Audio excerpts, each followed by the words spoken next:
Put a smile on your face when you're moving from place to place. Good morning, good morning, morning, good morning, morning.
Morning show. I am your host Renessa Ortiz and it is June 18th 2026. Thank you for tuning in to Tobago Updates and making us your #1 station. We want to say welcome to those of you watching us on YouTube, Facebook, AMPLIA, Flow and Digicel.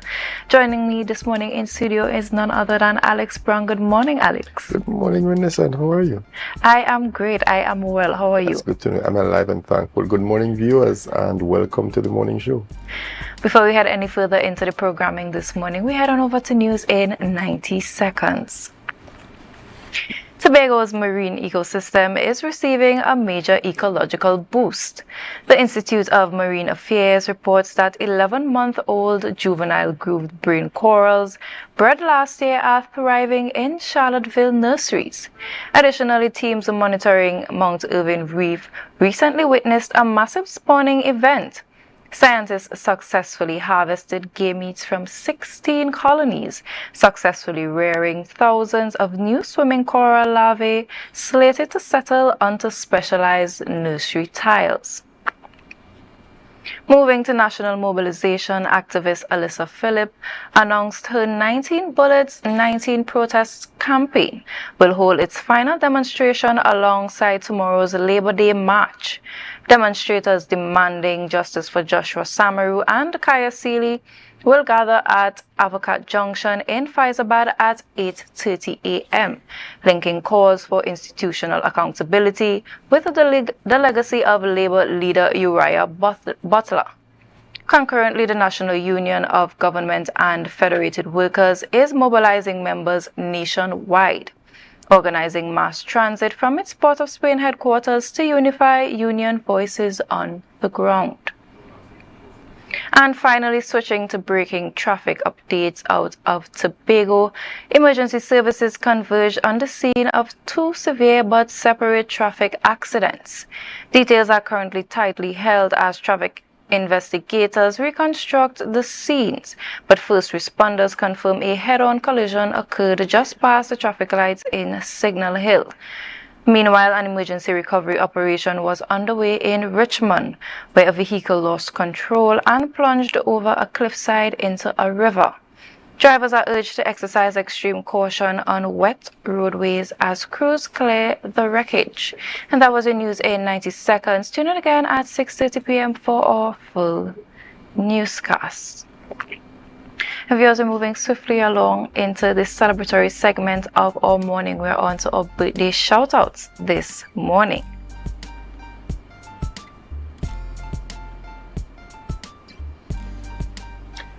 First on our list is Stacy Gift. A very happy birthday to you, Stacy. We hope that today brings you good things, friends, family, fun, food, and of course, continued faith in God. We hope that you have a wonderful day and that it begins a new year for you full of God's favor. Happy birthday to you. Up next, we have Marlon Austin, better known as Eggs.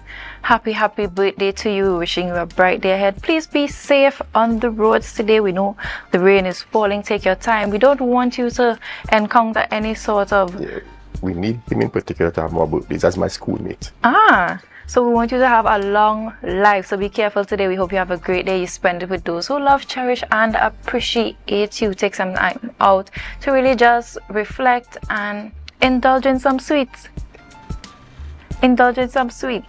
And last but certainly not least, we have Gabriela Garcia. Happy birthday to you. I hope you have a bright day today, a beautiful day, just like the smile that is being displayed on the screen. I know you would enjoy your weekend. I know you would enjoy your day, and I'm wishing you all God's richest blessings upon your life. Happy birthday to you. And this has brought us to the end of our birthday shout outs this morning. Those of you who did not make it on the lineup, we want to say happy birthday to you, wishing you a bright and beautiful day ahead and a year that is filled with achievement, success, and prosperity. Alex, we have had so much that has been going on within this space, but I know we're going to be speaking a bit about World Cup. We're going to hand right over to Marcus this morning for him to just give us a bit of updates from yesterday and what we can expect for today. Games. Good morning, Marcus.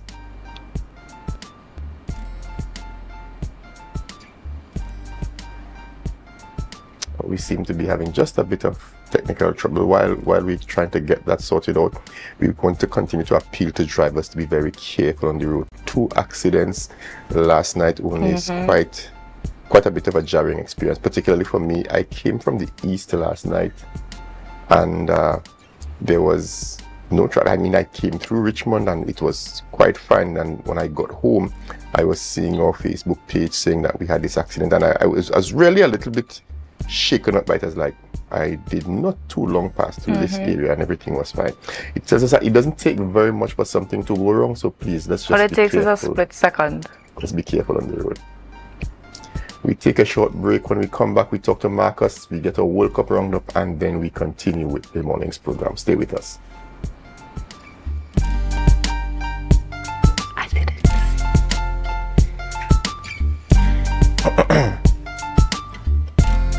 Our world is filled with rhythm. Rhythm that's unapologetic, infectious, timeless. Rhythm is commitment in action. It's how we show up for each other with unrelenting support that goes the distance. Rhythm lives in the tiny beats of our most intimate moments and the seismic roars of our biggest achievements. Rhythm is resilience in motion. So even when things go out of sync, we do what it takes to bring the rhythm back. At Flow, we understand your rhythm because we live it. That's why we're dedicated to building a network as resilient as you, with a team of familiar faces working every day to keep you on beat. You're at the heart of everything we do, and our commitment is to keep your rhythm flowing, no matter what.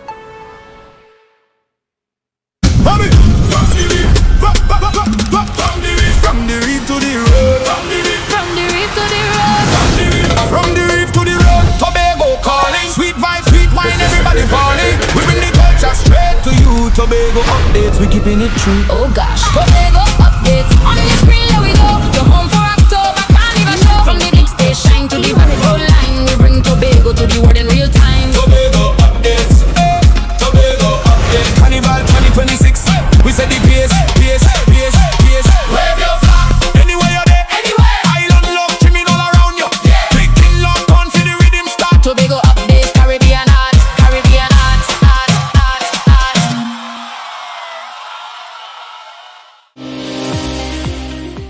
My name is Carpage. I'm the head coach of St. Jago High School boys track and field team. My name is Joseph Small. I am the head coach of the girls female program. Preparing an athlete is not just running on the track. You have the mental aspect, you have the nutrition aspect, and you have the support and the motivation. So there's a lot of factors that we have to look into, and we have to try to see how best we can deal with them as best as possible. be viewing Caribbean Medical TV on this station. Coming up, hot plates, cold drinks, and chilled vibes were the order of the month in Antigua and Barbuda. Top chefs, tasty menus, influencers, and foodies. The boxes were ticked, kitchens buzzing, and grills fired up. It's the one and only Antigua and Barbuda Culinary Month with Caribbean Passport TV on this station. Stay tuned for what's coming next. Okay. 335, 336, 337, 338, 339. Counting on your fingers again. No wonder you lose your business. Grandpa, thanks for helping me start over. You not lucky in business, you know. As a child, you tried to sell hog plum. That failed. As a teenager, you and your boyfriend tried to break into the jewelry business. But hey, where that boy end up? He live in Aruka in the Grove. The golden one. Oh, child, if you want to get into business, you have to have your financial records intact. But hey, do you know your numbers? Of course, 624 333. No, child, your numbers, your ratios, your equity ratios. You have a financial handicap. What? You need to see somebody about that. Anderson. Who? Anderson in Trinidad and Tobago, they offer tax and accounting services. They know about financial management. Grandpa, I started this business with nothing. And nothing is what you will end up with unless you call Anderson Services. Here. Okay, this card is nice. Yeah. What's this? Your rental fee. Have business will pay rent. Hot and groovy in the soca party.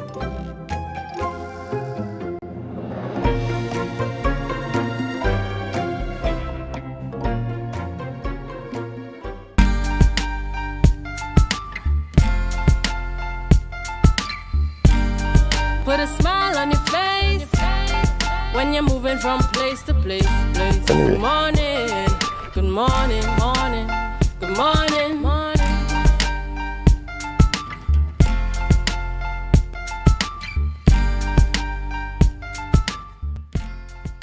Welcome back, and as we continue this morning's proceedings, before we head any further, we want to just shout out one more birthday celebrant that just came in after the break. We want to say happy birthday to Tracy Ann Duncan. Happy birthday to you. For those of you who remember our Monday show, this is Sergeant Tracy Ann Duncan. She was with us on Monday and she's celebrating her birthday tomorrow. We're not going to be on tomorrow, but we want to wish you a very happy birthday, and we hope that you have a day that's full of fun, favor, and lots of good food. Indeed. And now we have officially closed off our birthday celebrations for this morning. Now we're going to head straight to Marcus. Marcus, good morning. Hi, good morning to you guys. Hope you guys are having a wonderful morning, and good morning to the viewers of Tobago Updates as well. Now Marcus, what has been going on in space in terms of the World Cup? Well, I'm not sure you guys have been following, but it has been excitement. Yesterday's 5 matches brought to an end the first round. All teams from A to L, from groups A to L, they have played their first round match. And at the end of those matches, 23 matches in total, a total of 73 goals. That's 3.17 goals per match. That's the average right there. And remember, we do have 104 matches in total. So we are expecting at the end of the World Cup, come July 19th, just over 300 goals will be scored. I think that's entertainment for the neutral. And for those who that's also assuming that we can have as many goals continue to be scored. Yeah. I mean, we expected that around this time in this World Cup, with 48 teams and some newcomers, 5 newcomers in total, and with the addition of the hydration breaks and all these different things, players gonna put out their best and more goals will be scored. At the end of the day, that is what it's all about, right? When you go to cricket, it's about runs and wickets. With football, you want to see goals scored.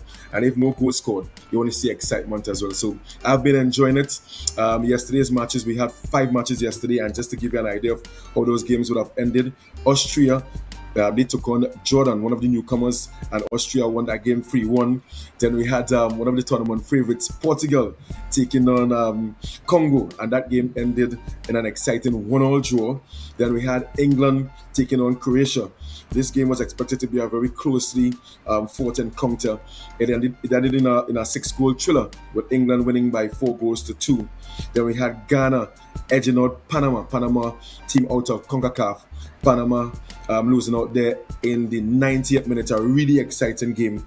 And then the final game on last evening, we had Colombia beating another newcomer, Uzbekistan, 3-1.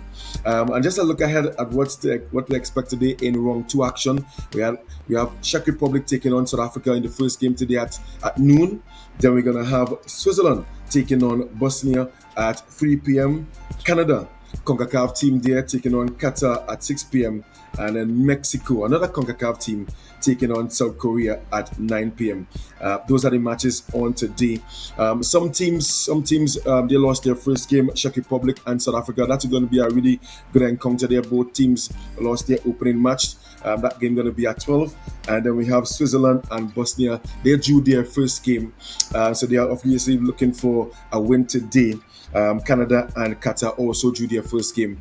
And there's going to be a top of the table clash in Group A between Mexico and South Korea. Both teams won their first game. So lots to expect today. Round 2 action, it starts today. Match day 8. Yes, we are moving swiftly ahead in the World Cup. Alex and Renisa. Thank you so much, Marcus, for the update, and we look forward to all the other updates coming up in the next few weeks. Indeed, yes, it's been an exciting start to the World Cup, even though there were also some challenges at the start. But of course, true football fans would look past those now as the games go on. Thank you, Marcus, and we look forward to your sharing these with us as the weeks go by. Fantastic. Have an exciting weekend. Thank you. Until you see you. Now, viewers, we're heading on to our first interview for the morning. We're speaking to David Abdullah, leader of the MSJ. We're speaking about the SOE Labor Day and the mid-year review. Good morning and welcome to you, Mr. Abdullah. A very good morning. I hope that you are hearing me okay. Yes, we're hearing you. Where I am in Trinidad. Thanks for having me. Now, tomorrow, Trinidad and Tobago observes Labor Day, a day traditionally focused on workers' rights, dignity, fair wages, and economic justice. At the same time, the country remains under a state of emergency while citizens continue to grapple with crime, cost of living pressures, and employment concern. As we prepare to celebrate Labor Day tomorrow, what would you say is the current reality facing workers in Trinidad and Tobago? Well, thanks for that. Yes, so I think most workers have been anticipating, certainly since the elections of last year, April 28th last year, that their lives would be better. Some have had improvements to their standard of living in terms of increased wages, public servants and so on, and some other groups of workers, government daily paid workers. And there have been some older agreements that have been settled under the previous government where like teachers and so on got issues remain, and that matter, of course, is going to be contentious going forward given the government's fiscal situation.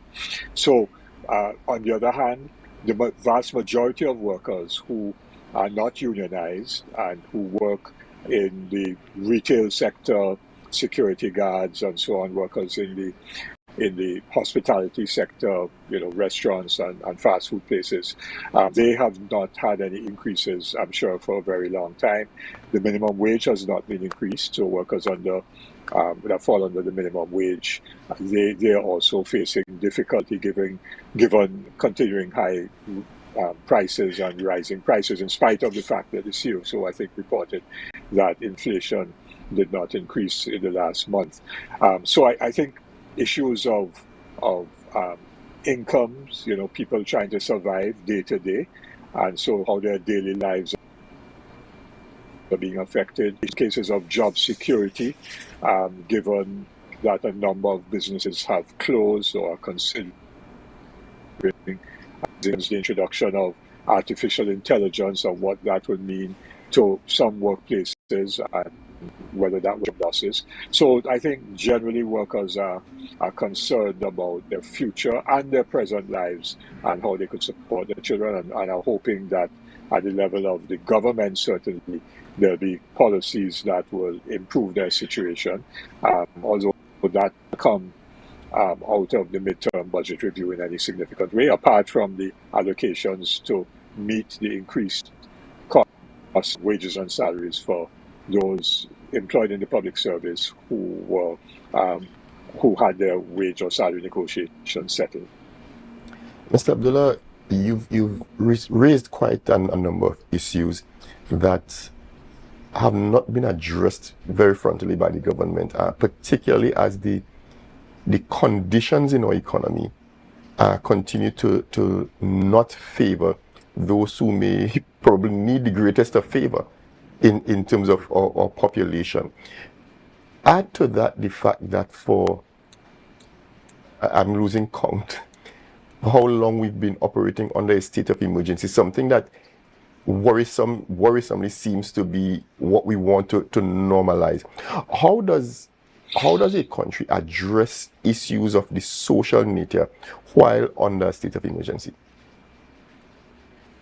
Yes, and the state of emergency, when it was declared, well, by the PNM in December 2024, and then, of course, a second, the UNC government declared one, when was it, in June, July 2025, and then another one in March of this year.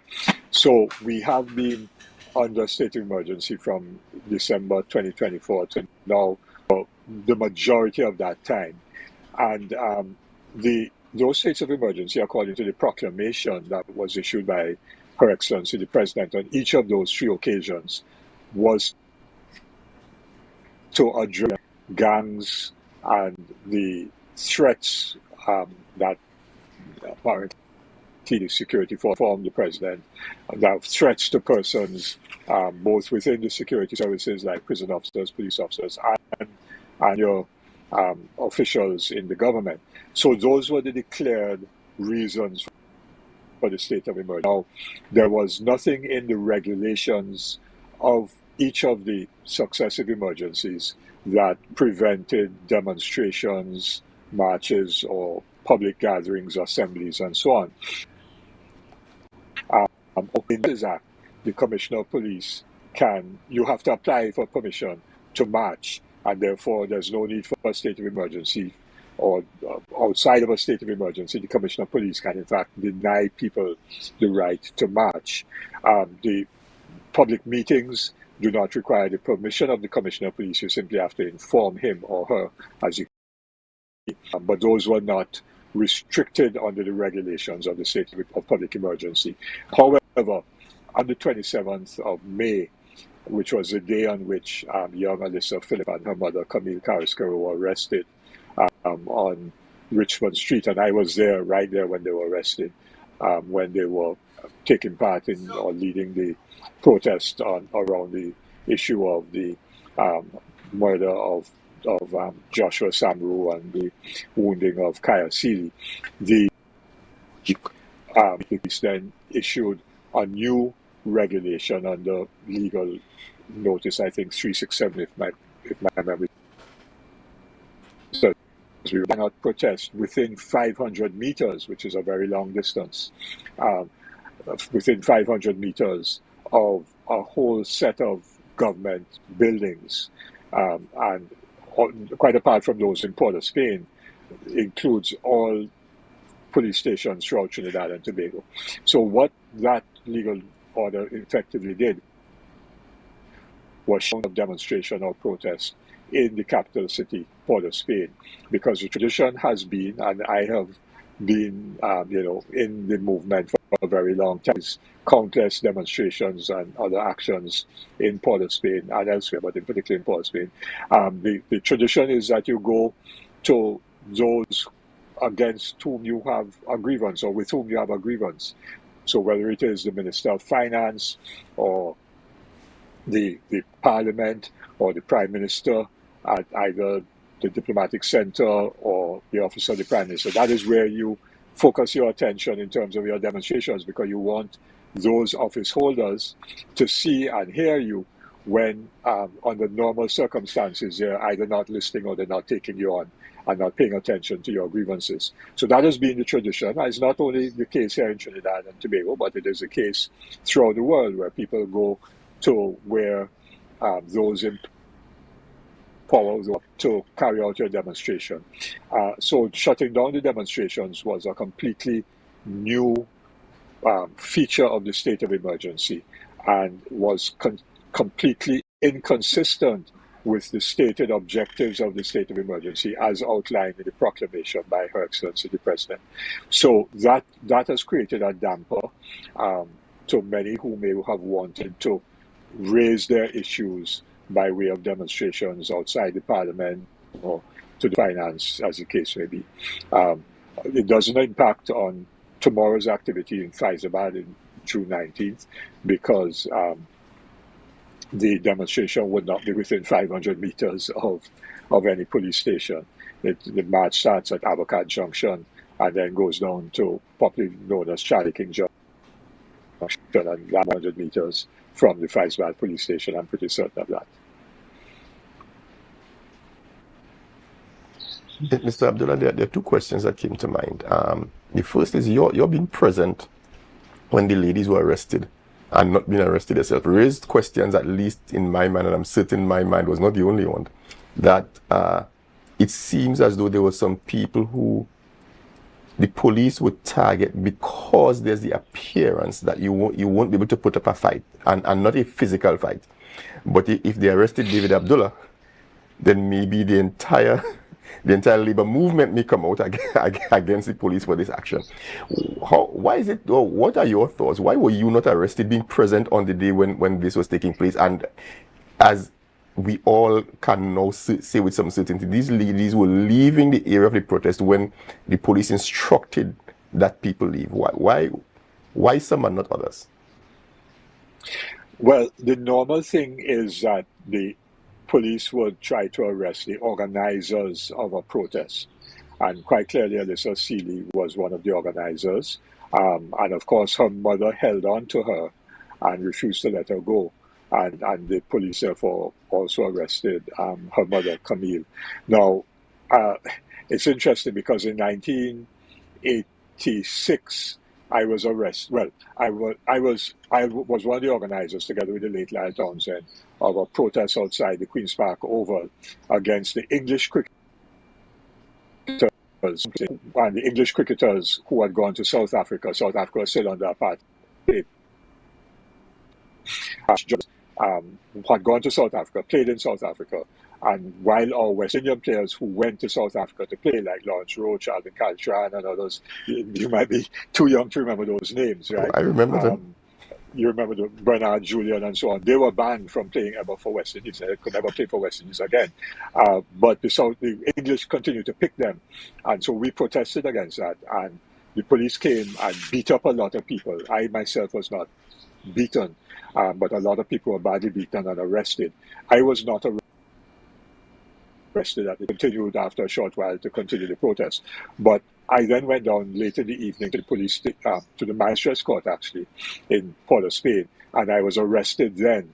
I was told by the lawyers that there was a warrant out for my arrest and also for Lyle Townsend. So we went down and gave ourselves up. In fact, we had gone to the office of the Commissioner of Police to complain about what had taken place, Townsend and myself, after the beating of our colleagues outside the Oval.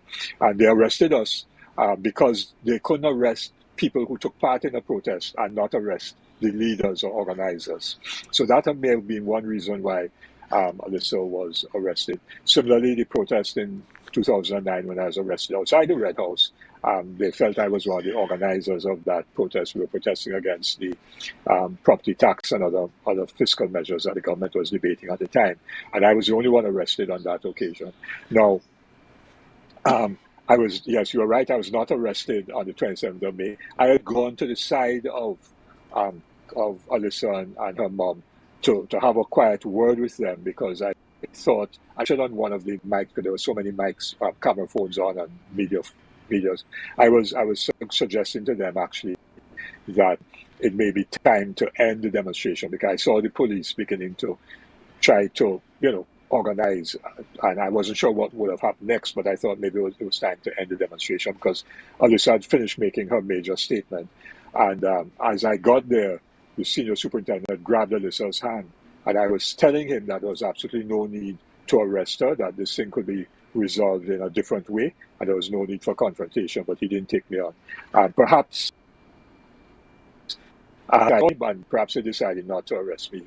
You'd have to ask them why they didn't. I was not one of the organizers, so that may be one of the reasons that they would advance. Now we're going to shift the conversation a bit to the mid-year review. How would you assess the government's performance regarding employment, workers' welfare, and economic management thus far? Right, 3 critical questions, sir. Okay, so in terms of employment, I think there are lots of questions and challenges that we have to pose to the government. For example, the closure and the way it was done of CPEP, URP, and the forestry, the reforestation, program, where thousands of people lost their jobs in that process and have not gotten employment since then.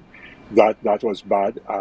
There were allegations of corruption. Certainly, within URP, there have been allegations of corruption for a very, very long time, even going back to when the UNC was in government in 95, 2000, when the partnership was there from 2010 to 2015. There were allegations of corruption in URP.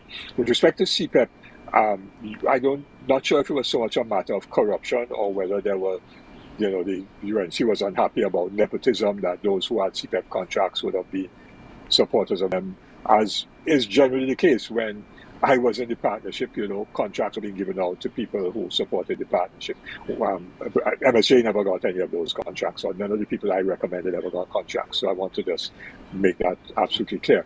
But so that has been part of the culture of governance in the country, and there could have been a process which ensured that the workers maintain employment while they changed a number of the persons who held contracts, so that you did not affect the most vulnerable in our national community, and the people who and reforestation and URP are among the most vulnerable in the society. So that was not good. Then you have had a whole series of terminations of people in the public service who are working on short-term contracts, and also in the teaching service as well. There's a term for their employment, for the job that they do in the schools, and recently the Principals Association came out saying that these persons had to be reemployed. I think they're business process administrators, business operations assistants. Thank you very much, Alex. You got it right. I got it right. So the termination of people on short-term contracts is a concern generally about by previous governments. I was particularly bad in the last government, and continuing of the use of short-term contracts to hire people in the public service and not have people employed on a permanent basis. Because when you're on a short-term contract, where it's 3 months, 6 months, 1 year, 3 years, at the end of that, you're gone. You have no job security, and therefore you can't plan a future. And most of the people on these short-term contracts are people, and therefore we are doing our young people a tremendous disservice. So in terms of employment, I would think that is bad.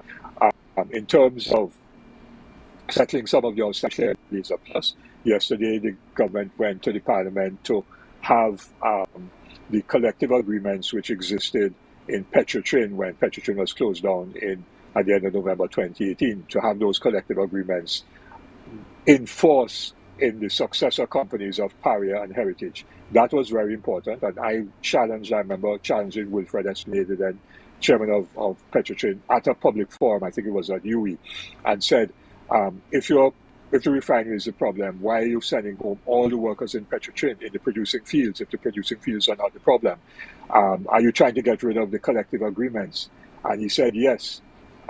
And I said, so the only way you could do that is to get rid of the union, so you have to get rid of all the workers. He didn't want to admit that, but to get rid of the collective agreements, you have to get rid of one listed collective agreement, which would have been the union, and therefore you have to get rid of all the workers, which is why the restructuring, quote unquote, which was really the closure of Petrotrain, took place in the way that it did.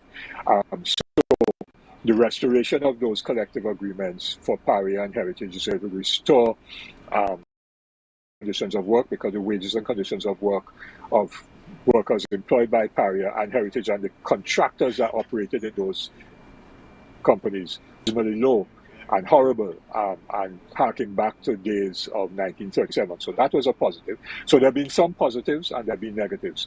In terms of the economic management of the country, I think that the jury is still very much out.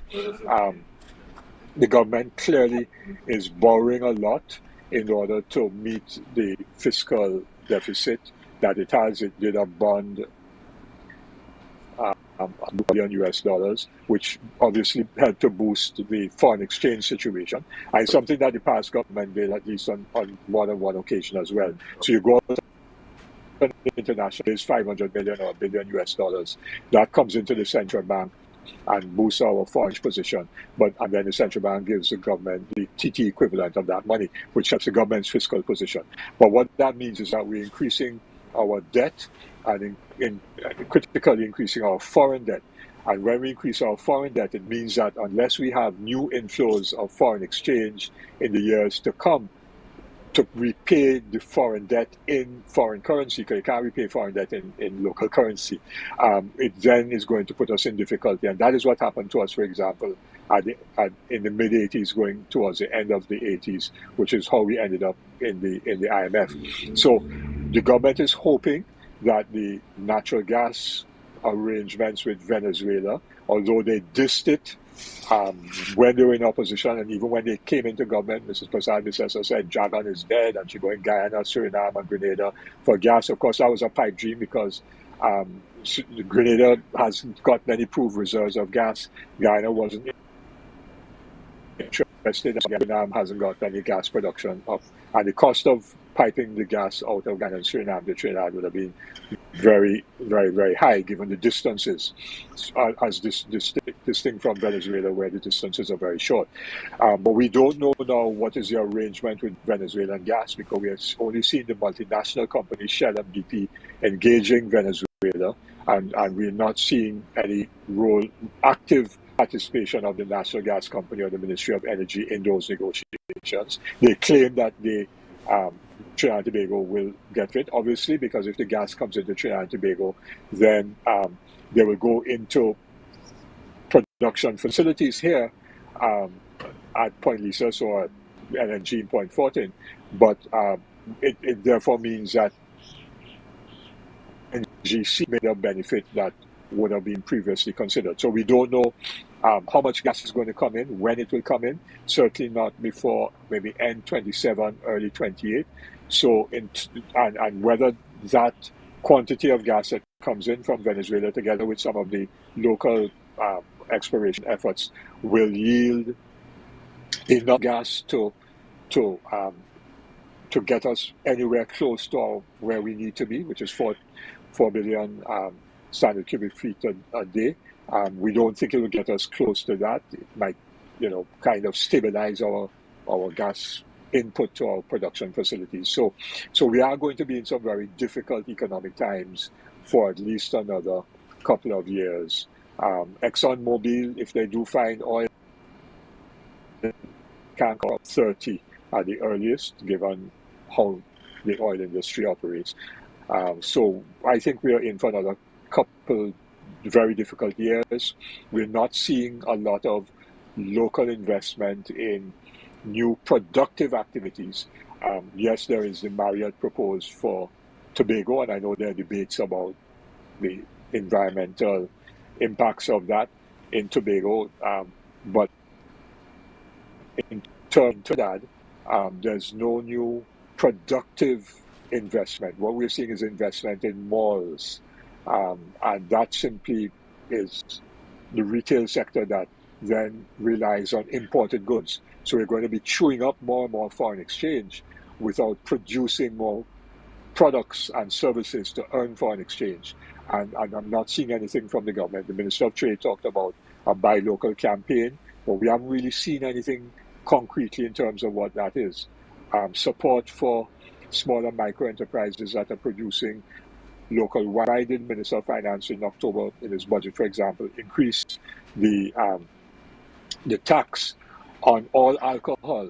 It should have been really tax increases on imported alcohol, so that the local alcohol, I'm not just talking about Carib and what Angostura produces, I'm also talking about smaller producers of local wines and so on. They could then get a benefit to up their production, and in terms of consumers locally, we would buy more local and stop buying foreign, and therefore reduce our import bill somewhat.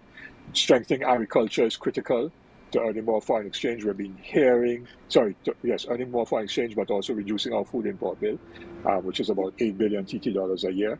We're hearing things, but we're not seeing the fruits of it. So perhaps in the September September presentation of the budget, we will get more information and get some quantified outputs of the government's management of the economy going forward. It's only a year, so, Rome wasn't built in a day. So we will see what transpires, but they better get things moving quickly. Otherwise, Mr. Abdullah, we're going to be in trouble. Yeah. Unfortunately, there's so much more to unpack, but that's all the time we have. We certainly thank you for joining us. We hope that you'll be able to join us again sometime as we continue these discussions heading into the September budget. But again, thank you for joining and for sharing with us this morning, and we do wish you a wonderful day. Thank you very much for having me, and let me wish all of Tobago very happy Labor Day, and focus on why we have June 19th. It was because of the sacrifices and struggles of the warrior workers, that's what Butler called the workers, of 1937, some of whom were killed, many lost their jobs, and so on. But they laid the foundation for the modern trade union and much of the social benefits, and of course leading up to decolonization and independence as well. So let us focus on the meaning as a day off to have fun.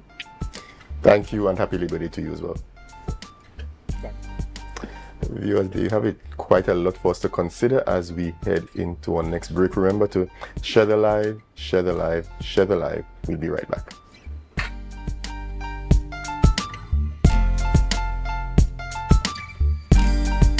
On Saturday, June the 27th, at 5 p.m., Divine Breakthrough Empowerment Ministries, located at Grafton Main Road, Black Rock, presents prophetic praise and worship theme, Manifest. 5 churches, 5 worship teams come together in praise and worship. Come expecting a time of refreshing. Come expecting your healing, your deliverance, your miracle, your salvation as God manifests Himself. See you there. Coming up, hot plates, cold drinks, and chill vibes were the order of the month in Antigua and Barbuda. Top chefs, tasty menus, influencers, and foodies. The boxes were ticked, kitchens buzzing, and grills fired up. It's the one and only Antigua and Barbuda Culinary Month with Caribbean Passport TV on this station. Stay tuned for what's coming next. Make your goals a reality this season with Mount Pleasant Credit Union. Tobago's choice, we got you smiling. Come and feel that mid-year feeling, oh yeah. Mid-year island dreams, we make it easy. $20,000 to $100,000. Come and see, we warm hearts, bright plans, your goals grow. Mount Pleasant Credit Union, Tobago's choice. Every loan wants to prove more reasons to celebrate. Chance to win big, doesn't that feel great? Up to $3,500 in exciting gift certificates. Share investment starts as low as $2,500. Mid-year island dreams, we make it easy. $20,000 to $100,000. Come and see, we warm hearts, bright plans. Let your goals grow. Mount Pleasant Credit Union, Tobago's choice, My name is Carpage. I'm the head coach of St. Jago High School boys track and field team. My name is Joseph Small. I am the head coach of the girls female program. Preparing an athlete is not just running on the track. You have the mental aspect, you have the nutrition aspect, and you have the support and the motivation. So there's a lot of factors that we have to look into, and we have to try to see how best we can deal with them as best as possible. Be viewing Caribbean Medical TV on this station. Sofa Factory is here in Tobago. Conveniently located Montessori Drive, Glen Road, Scarborough. Up to 20% off on select sofas for customization. Deals on some sofas from as low as $4,000 until stocks last. 10% off on all wardrobes. Half off on shower heads with the purchase of a vanity set. Come in and experience the new way to shop for furniture and see the quality in person. Looking for office attire or worship apparel, then come to Tia's Classic Closet. Shopping for casual clothing or just want to dress down. Big discount, so it's you on clothing and comfortable shoes. Get some wonderful accessories to match your attire. Come to Tia's Classic Closet at 39 Montgomery Road. Opening hours daily from 9:30 to 5:30. For more information, call 710-168-99999. And I have never, ever tried anything from the dirt oven. Let's go to the backyard dirt oven on a Thursday. Here now, talk about authentic. On entry, I felt at home. I felt like I was going to visit my loving grandmother on a weekend. The kind of weekend where she showers you with love, stories, and food. This place is a home away from home. And just like I would do at home, I popped the question, what you had to eat day? And boom, coconut drops. Boom, bread. Boom, garlic bread. Boom, hops. Boom, coconut tart. Boom, jam tart. And boom, something they call nuts. And just like that, Mistress Baker was ready to pop them in the oven. And don't worry, she had some help. And while we was waiting, I said, let me hear from Mistress Baker herself. Well, we've been operating for a couple of years now. We started, this was a COVID project. We operate strictly on Tuesdays. Tuesdays only. You don't keep stock. We only sell on Tuesdays. Such a sweet lady. Hey, Olia, it's ready. When last you see a nice golden brown bread, sir? Backyard bakery for the win. Olia, a GT. I finally get me the oven bread with a little extra goodies on the side. You might be asking, where they're located? They are located on Bukuru, right on Nightingale Avenue, right before Racetrack Wheels if you're coming from town. Just look for the green hedge. You can't miss it. Pause. Check out the menu they one time. Honestly, guys, this is an experience I will never forget. It's a home away from home, a place filled with love, life, and most importantly, good bread.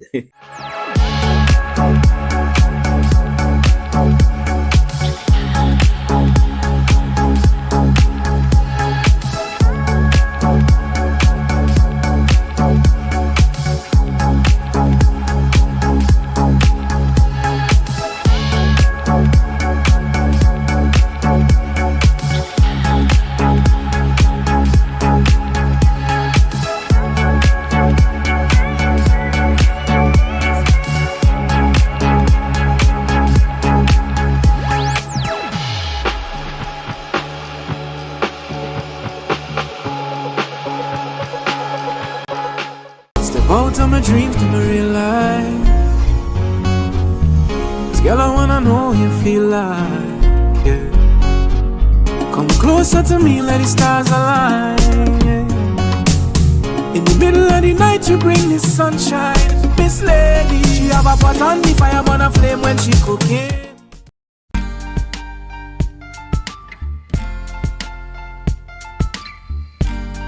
Put a smile on your face when you're moving from place to place.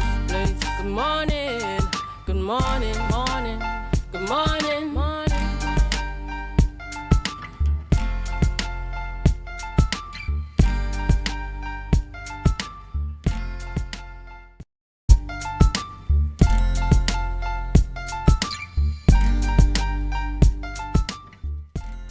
Viewers, welcome back. We're continuing the conversations this morning, and we're here in studio with Fanta Pierce Sandy. She is the head nurse at Tobago Health Promotion Clinic of the TRHA, and we're talking regional HIV awareness. Good morning and welcome to you. Good morning. Thanks for having me. Alexina, before we came on set, we asked her if she was nervous. You know what she said to us? She was born for this. Now, June is recognized as Regional HIV Testing Month. Why is it still so important in the year of 2026 that we still need to have these critical conversations? Okay. So health-seeking behaviors have not changed much from past years gone. We normally see persons, especially men, and I'm going to just touch a bit on it because June is Men's Mental Health Month. Men do not seek health care. Despite we being aware of a lot of things on the internet, and we look for a lot of things on the internet, sometimes health scares us. So we prefer not to seek the information or ask to be able to get or access health care. And HIV and AIDS is still a health-seeking behavior that we want to encourage, meaning testing, getting knowledge and understanding and knowing your status. I think part of that is cultural in terms of not getting tested, not visiting. I mean, I have relatives, and they're not male, who exhibit certain symptoms. Say, what's going on with you? I don't know. What did the doctor say? I didn't go. I don't want to know. And so that's unfortunately part of our culture, where there are some of us who, you know something is wrong, but you prefer not to know what it is.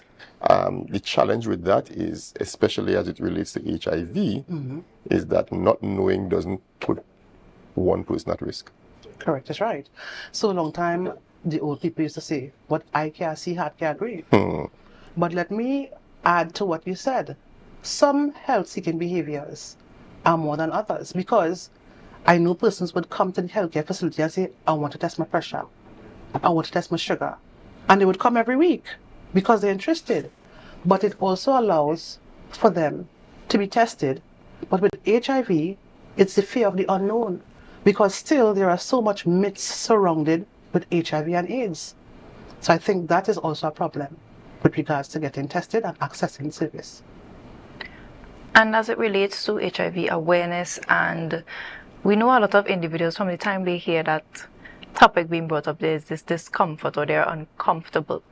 How prevalent is that stigma still very much within social spaces, especially given the fact that there has been so much progress in terms of medication and various treatments to help to deal and cope with this disease? How prevalent is this stigma still in the year of 2026? Because for many years we have seen the campaigns about the stigmas and how to treat with individuals. How prevalent is that still within this space? It's still quite prevalent. I'm not sure if it's ignorance, again, but I think it's fear of the unknown. Simply putting it, persons would come, because I work at the Tobago Health Promotion Clinic, and say they come for AIDS tests. There is no such thing as an AIDS test. There's an HIV test. And they say it confidently, I come for AIDS test. So I think that we need to have more educational campaign and not just incognito. We need to have it one-on-one in spaces, protected spaces, and we need to target specific groups and not just generalize it, because the education would be different for different types of persons across different lifespans and lifestyles. Who do you, I'm not just asking for an opinion. Let's look at what the statistics may tell us. Maybe among the most vulnerable, or who should our campaigns at this stage target? So firstly, campaigns should target pregnant mothers, men who sleep with men, sex workers. And when people hear the term sex workers, they think of prostitution. But we also know that in 2026, women exchange sex for money and other things. And sometimes it's a stigma to say sex workers, but it is real. As well as, I think that there is a need to sensitize the younger persons, adolescents, and young adults.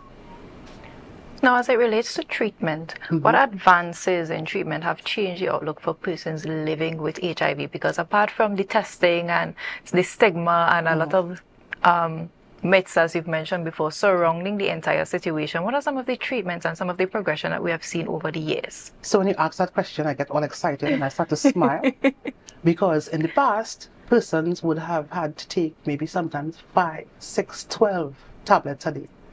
It has boiled down to 1 tablet a day, like a multivitamin. So you take your 1 tablet and that's it.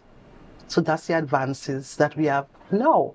So it's not a pill burden. You can take 1 tablet and that's it.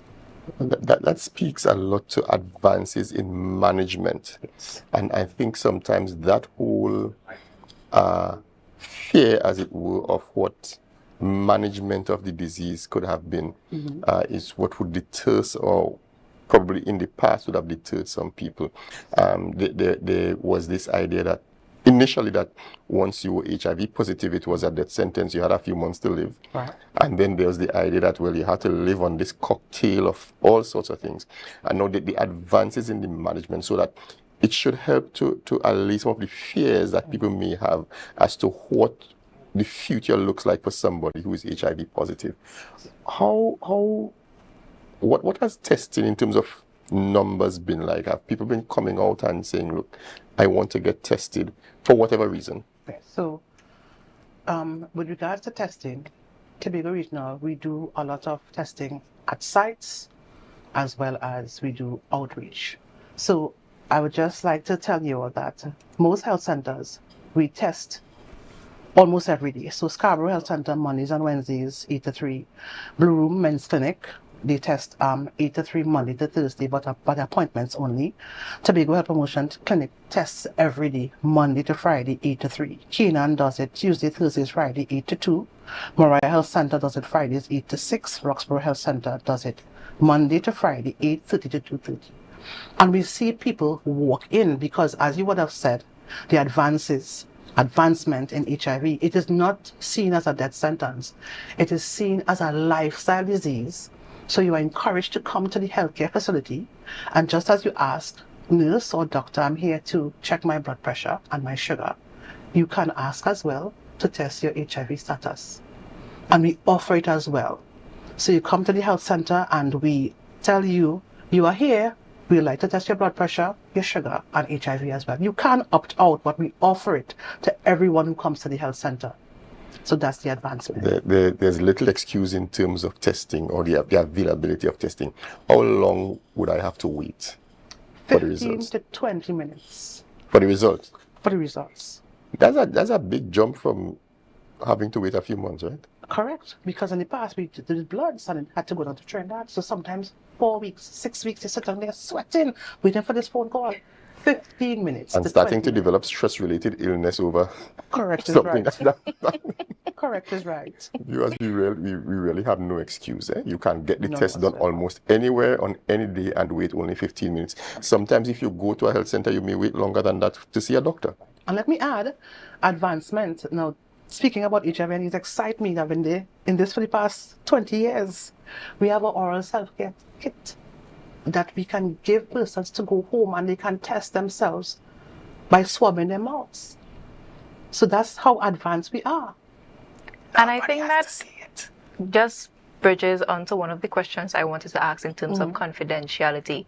Because I think there are individuals who may still want to come and get tested, but they are worried about it in terms of privacy and confidentiality as it relates to coming and getting that testing done. What safeguards are in place to protect patients' privacy? Because I think that is also something that is still very prevalent within this space as well.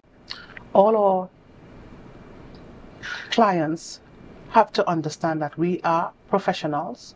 The persons who do their HIV rapid tests are trained by myself as well.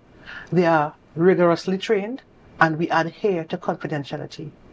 So that's not an issue in the Tobago Regional Health Authority context at all. I wonder if shame, because now I have met Fanta. I was straight seeing Health Promotion Clinic and Fanta do my HIV test. Right.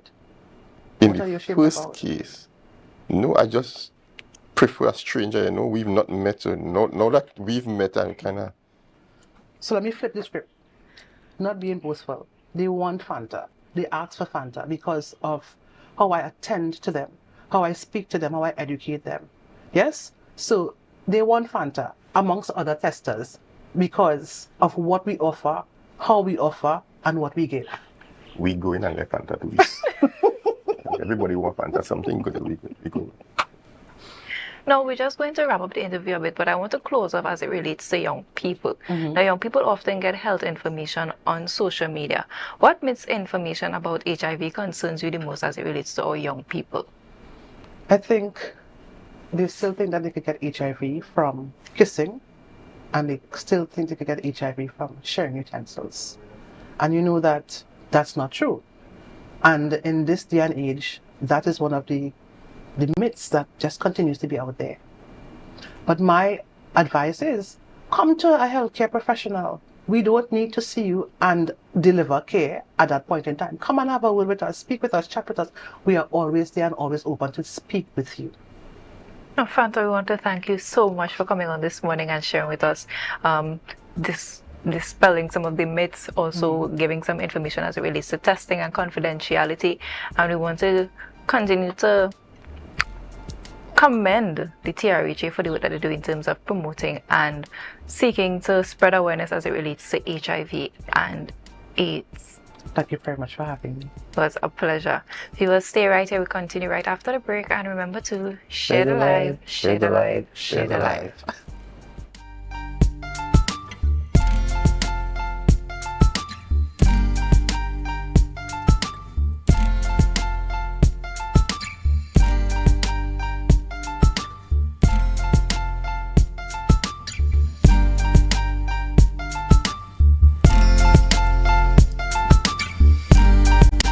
Our world is filled with rhythm. Rhythm that's unapologetic, infectious, timeless. Rhythm is commitment in action. It's how we show up for each other with unrelenting support that goes the distance. Rhythm lives in the tiny beats of our most intimate moments and the seismic roars of our biggest achievements. Rhythm is resilience in motion. So, even when things go out of sync, we do what it takes to bring the rhythm back. At Flow, we understand your rhythm because we live it. That's why we're dedicated to building a network as resilient as you, with a team of familiar faces working every day to keep you on beat. You're at the heart of everything we do, and our commitment is to keep your rhythm flowing, no matter what. Okay. 335, 336, 337, 338, 339. Counting on your fingers again. No wonder you lose your business. Grandpa, thanks for helping me start over. You not lucky in business, you know. As a child, you tried to sell hog plum. That failed. As a teenager, you and your boyfriend tried to break into the jewelry business. But hey, where that boy end up? He live in Aruka in the Grove. The golden one. Oh, child, if you want to get into business, you have to have your financial records intact. But hey, do you know your numbers? Of course, 624 333. No, child, your numbers, your ratios, your equity ratios. You have a financial handicap. What? You need to see somebody about that. Anderson. Who? Anderson in Trinidad and Tobago. They offer tax and accounting services. They know about financial management. Grandpa, I started this business with nothing. And nothing is what you will end up with unless you call Anderson Services. Here. Okay, this card is nice. Yeah. What's this? Your rental fee. Have business will pay rent. Hot and groovy in the soca party.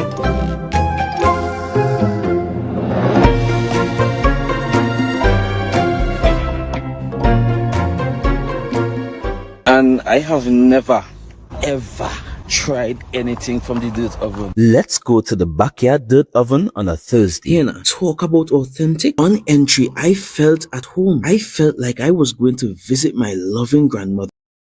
The weekend where she showers you with love, stories, and food. This place is a home away from home. And just like I would do at home, I popped the question, what you had to eat day? And boom, coconut drops, boom, bread, boom, garlic bread, boom, hops, boom, coconut tart, boom, jam tart, and boom, something they call nuts. And just like that, Mistress Baker was ready to pop them in the oven.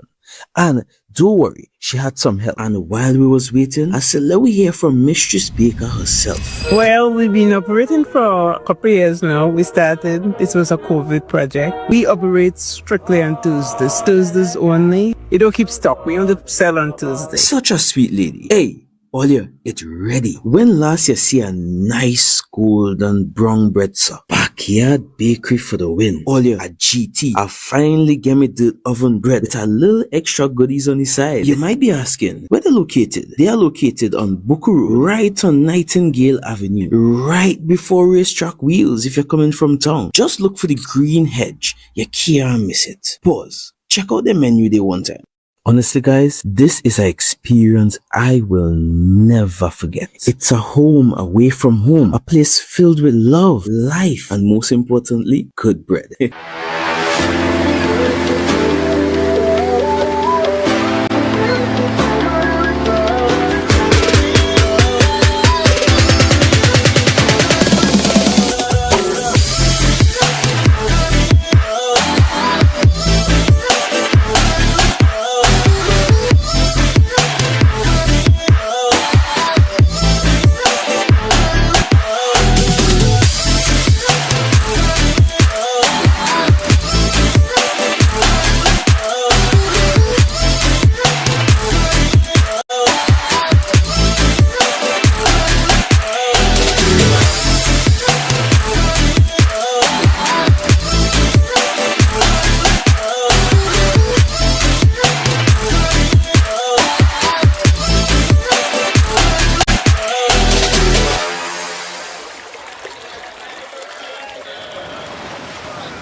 Put a smile on your face when you're moving from place to place.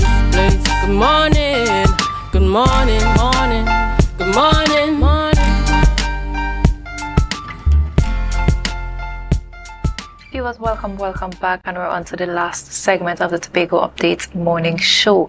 In studio we have with us Jasmine Kwashi, District Coordinator, and Erla Davis, Secretary of the Pawi Tobago District. We're talking about the Christian Ed Fellowship Funding. Good morning and welcome to you, ladies. Good morning. Thank you for having us. It's a pleasure to have you in studio with us. Now tell us about the Pawi Tobago District Christian Education Fellowship Funding. Okay, again, good morning to Miss Otis and good morning to the listening audience. Right, this fun day takes place tomorrow, Labor Day, the 19th, and the venue is at Speyside Recreational Ground. Normally, every year we have our annual activity and it takes, the format changes accordingly.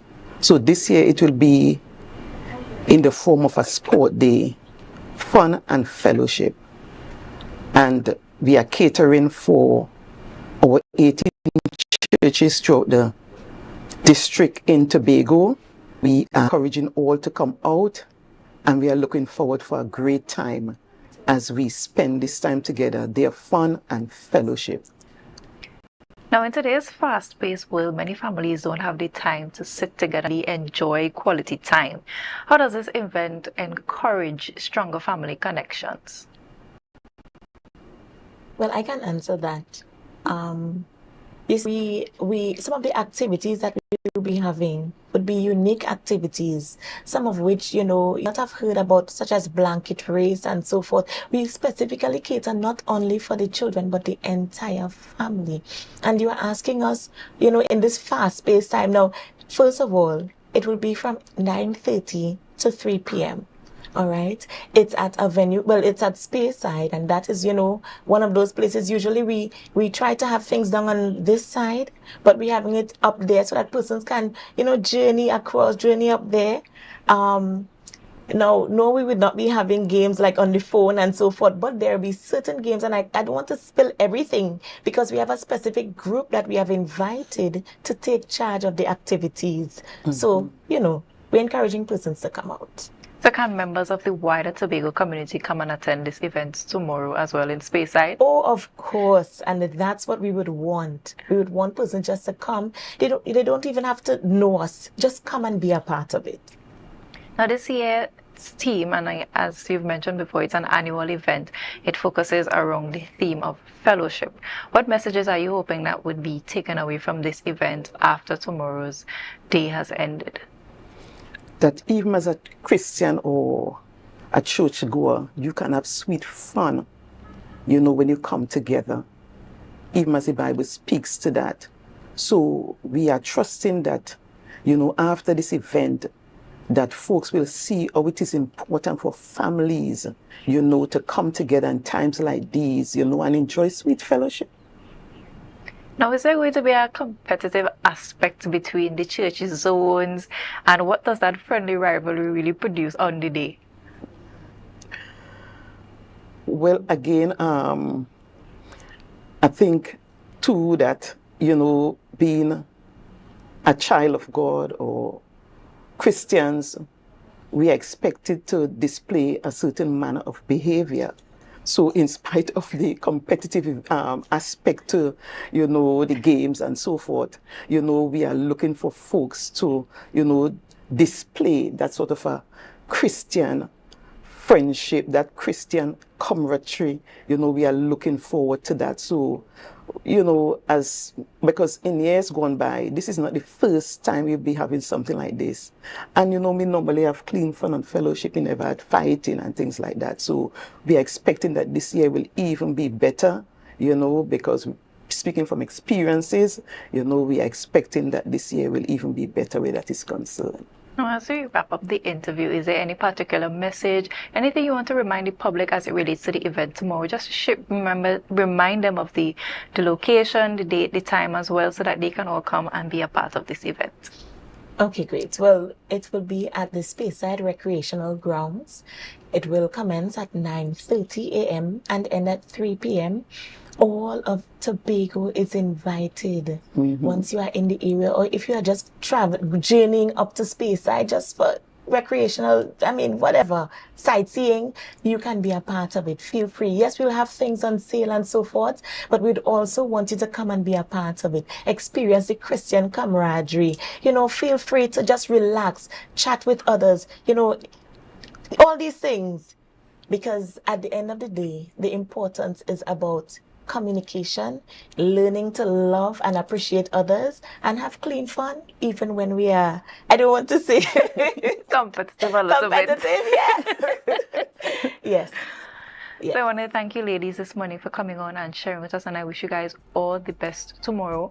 I am praying that the sun shines all day. Oh boy. And there is a safe and clean day ahead for you guys. And thanks for having us. Yes, it was a pleasure. God bless you. Yes, God bless you. So viewers here with us, we want you to stay right here. The programming at Tobago Updates is not finished. Up next, we have GMT. Remember to stay right here and share the live, share the live, share the live.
Luxora.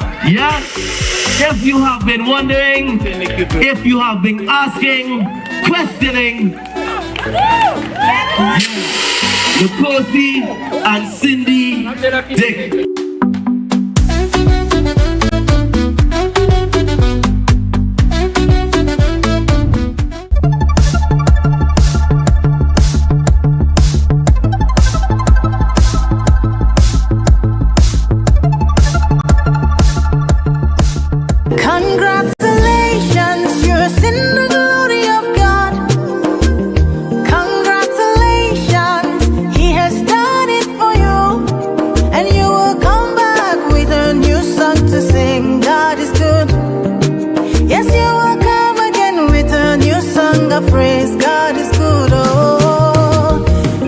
What we are seeing here today, I was in Tobago before when she had it in the ground. There's no greenhouse, it was just a concept. And seeing it today, it's exactly what we did from the innovation project to be able to see scale up employment, looking at that substitution when you talk about importing food. I think we're really on our way. The owner of Peb's Prosperous Hands actually did approach the business development to have a loan program specifically for very critical sectors in Tobago: agriculture, tourism and digitization. And I found it very important for us to invest in this initiative, and I can say for today that we feel a sense of pride having invested in this project and seeing it actually come to fruition. We are very proud to be able to have an accomplishment that we can show to the Tobagonians as one of the things that the Mega Farming Development Program has successfully collaborated on. The Mega Farming Development Program is really tasked with the optimal utilization of state lands. What you see here today is a representation of my determination, resilience, faith in God, persistence, and I am so proud of where I've come from, what I've been through, and I just continue to give God all the glory, all the honor, and all the praise. I want to say a special thanks to my spiritual covering, the Ramdials. Special thanks to my friends, family, destiny helpers, and all those who sold into this vision for Peb's Prosperous Hands. Congratulations, no more tribulation. That was a production of the Department of Information, Office of the Chief Secretary, Tobago House of Assembly. It is my distinct pleasure to welcome you all to B's and T's 2026, now in its 4th year and growing stronger with each edition.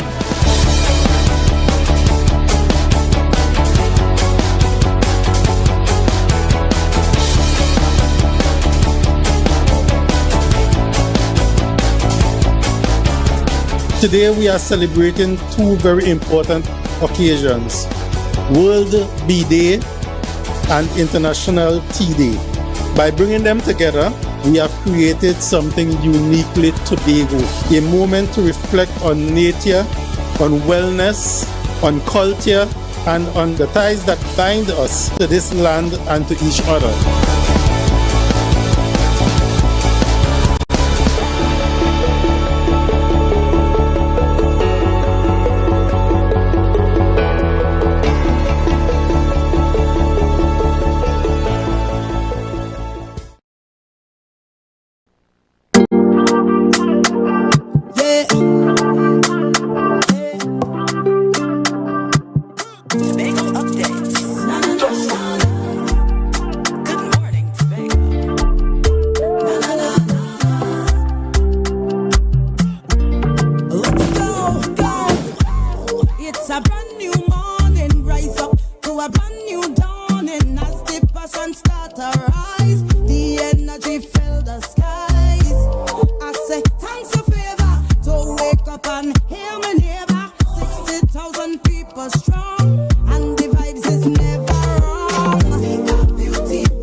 good morning, and welcome back to Good Morning Tobago right here on Tobago Updates. Ladies and gentlemen, I am your host, Chanel Felix.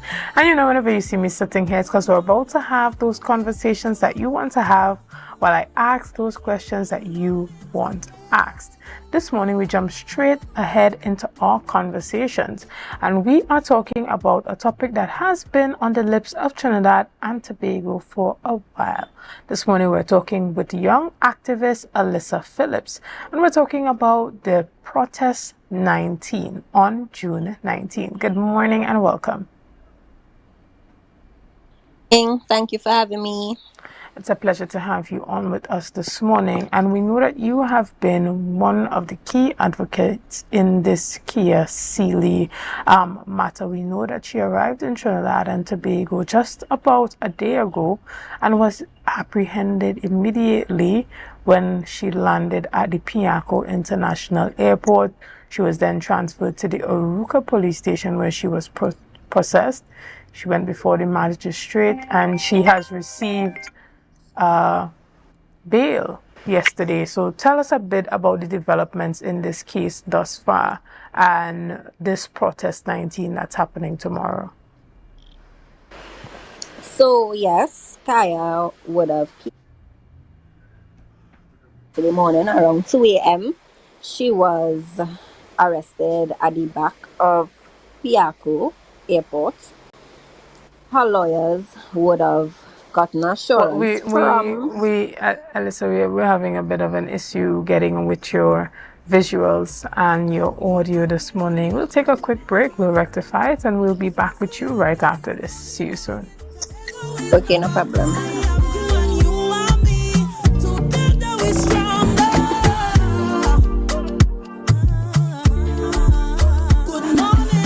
Our world is filled with rhythm.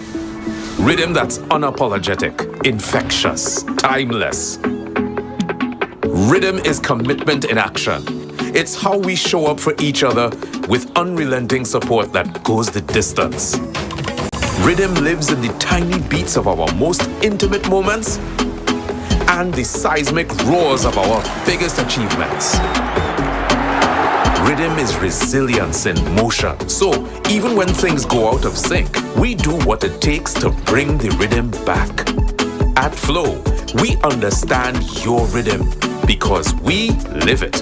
That's why we're dedicated to building a network as resilient as you, with a team of familiar faces working every day to keep you on beat.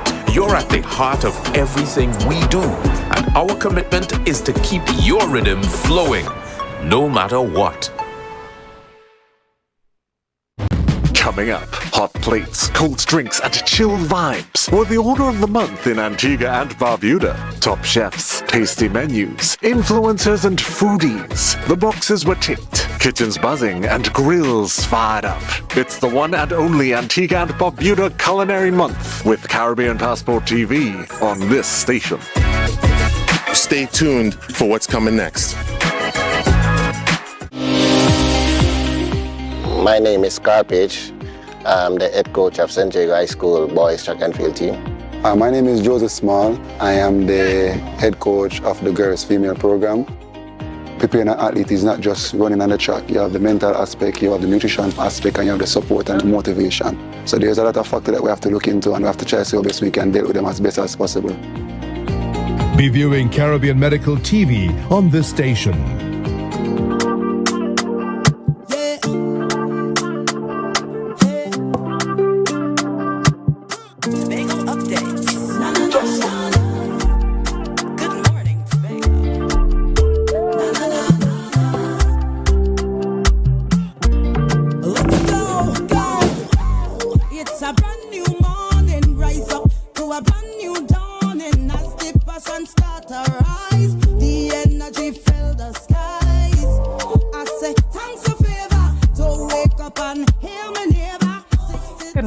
Welcome back to Good Morning Tobago, ladies and gentlemen. We have joining us live virtually this morning Alyssa Phillips, who is one of the key activists in this Kia Sealy matter. Good morning and welcome back. We hope that your audio and Hi, visuals... morning. You hearing me now? Yes, I can hear you clearly. I'm just hoping that we have access to your visuals as well this morning, that we can also see you as we have this conversation. But we are talking about the Protest 19. Tell us a bit about, your involvement in the case. How did you become so deeply involved with this particular case and about Protest 19? Well, I went to school with Kaya Sili. We were in the same class from Form 1 until graduation in 2018. I would have went on to do Form 6 and she left to start her career in cosmetology because she was a hairdresser. After school, we remained friends. She was also my hairdresser. And then when I heard about what happened, someone reached out to me, knowing my background and always speaking out on things on social media, even as a teenager, even during school. I would have attended protests, even while I was going to school. One of the main protests I would have attended at the time was the one against the vaccine. So, I've been doing things like this for a while. This was just the first time it's really blew up or went viral, so to speak. Right. And that friend would have said, well, Alyssa, you're the perfect person for this. I think you should do a protest. And I had never hosted a protest before, organized it. So I spoke with a lawyer and I asked them what I'd have to do, etc., to have it done. At the time, we were under an SOE and they tried to paint this picture as though protest under SOE is totally prohibited. And at the time, I just went along with it. And I said, okay, I would wait until the SOE finished and then I would start the protest. And that's why on February 1st, the day after the SOE had halted, we had our first protest at the Red House, and it continued on for the past almost 5 months, and now we're at number 19. During the process of the time, it would have changed from just being about Joshua and Kaya to a situation that is dire. The government is imposing a lot of things using the SOE as, ammunition to say you can't protest at certain places. And when I noticed that it was bigger than Joshua and Kaya and it was a nationwide issue, and then I tracked back in my mind to all the other police brutality and all the other cases of extrajudicial killings and all the times they would say on social media, well, the victims were shooting at them and they had to react in self-defense, and I realized it was the exact same picture they were trying to paint with Kaya. And it clicked that this is something they are accustomed doing, and even though some of us would be aware that many times they would be fabricating stories, we never really had the evidence to back it up. And regardless of if Kaya was my friend or not, had I not seen the video, I wouldn't have been able to stand firm to tell others, well, look at the video, this is what happened, the police officers are around, they need to accept accountability, even though I would have, trusted my friend and know that she never was that type of person or never had that type of character.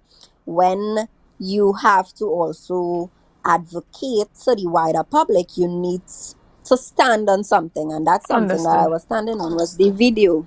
Understood. And what about, there are persons within the society, Trinidad and Tobago is currently split down the middle.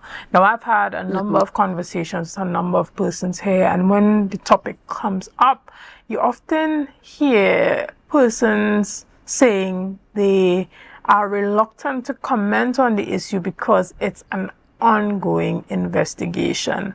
While you have others calling out, blatant misinformation, blatantly being misled by the TTPS, and that lack of trust that's permeating throughout Trinidad and Tobago.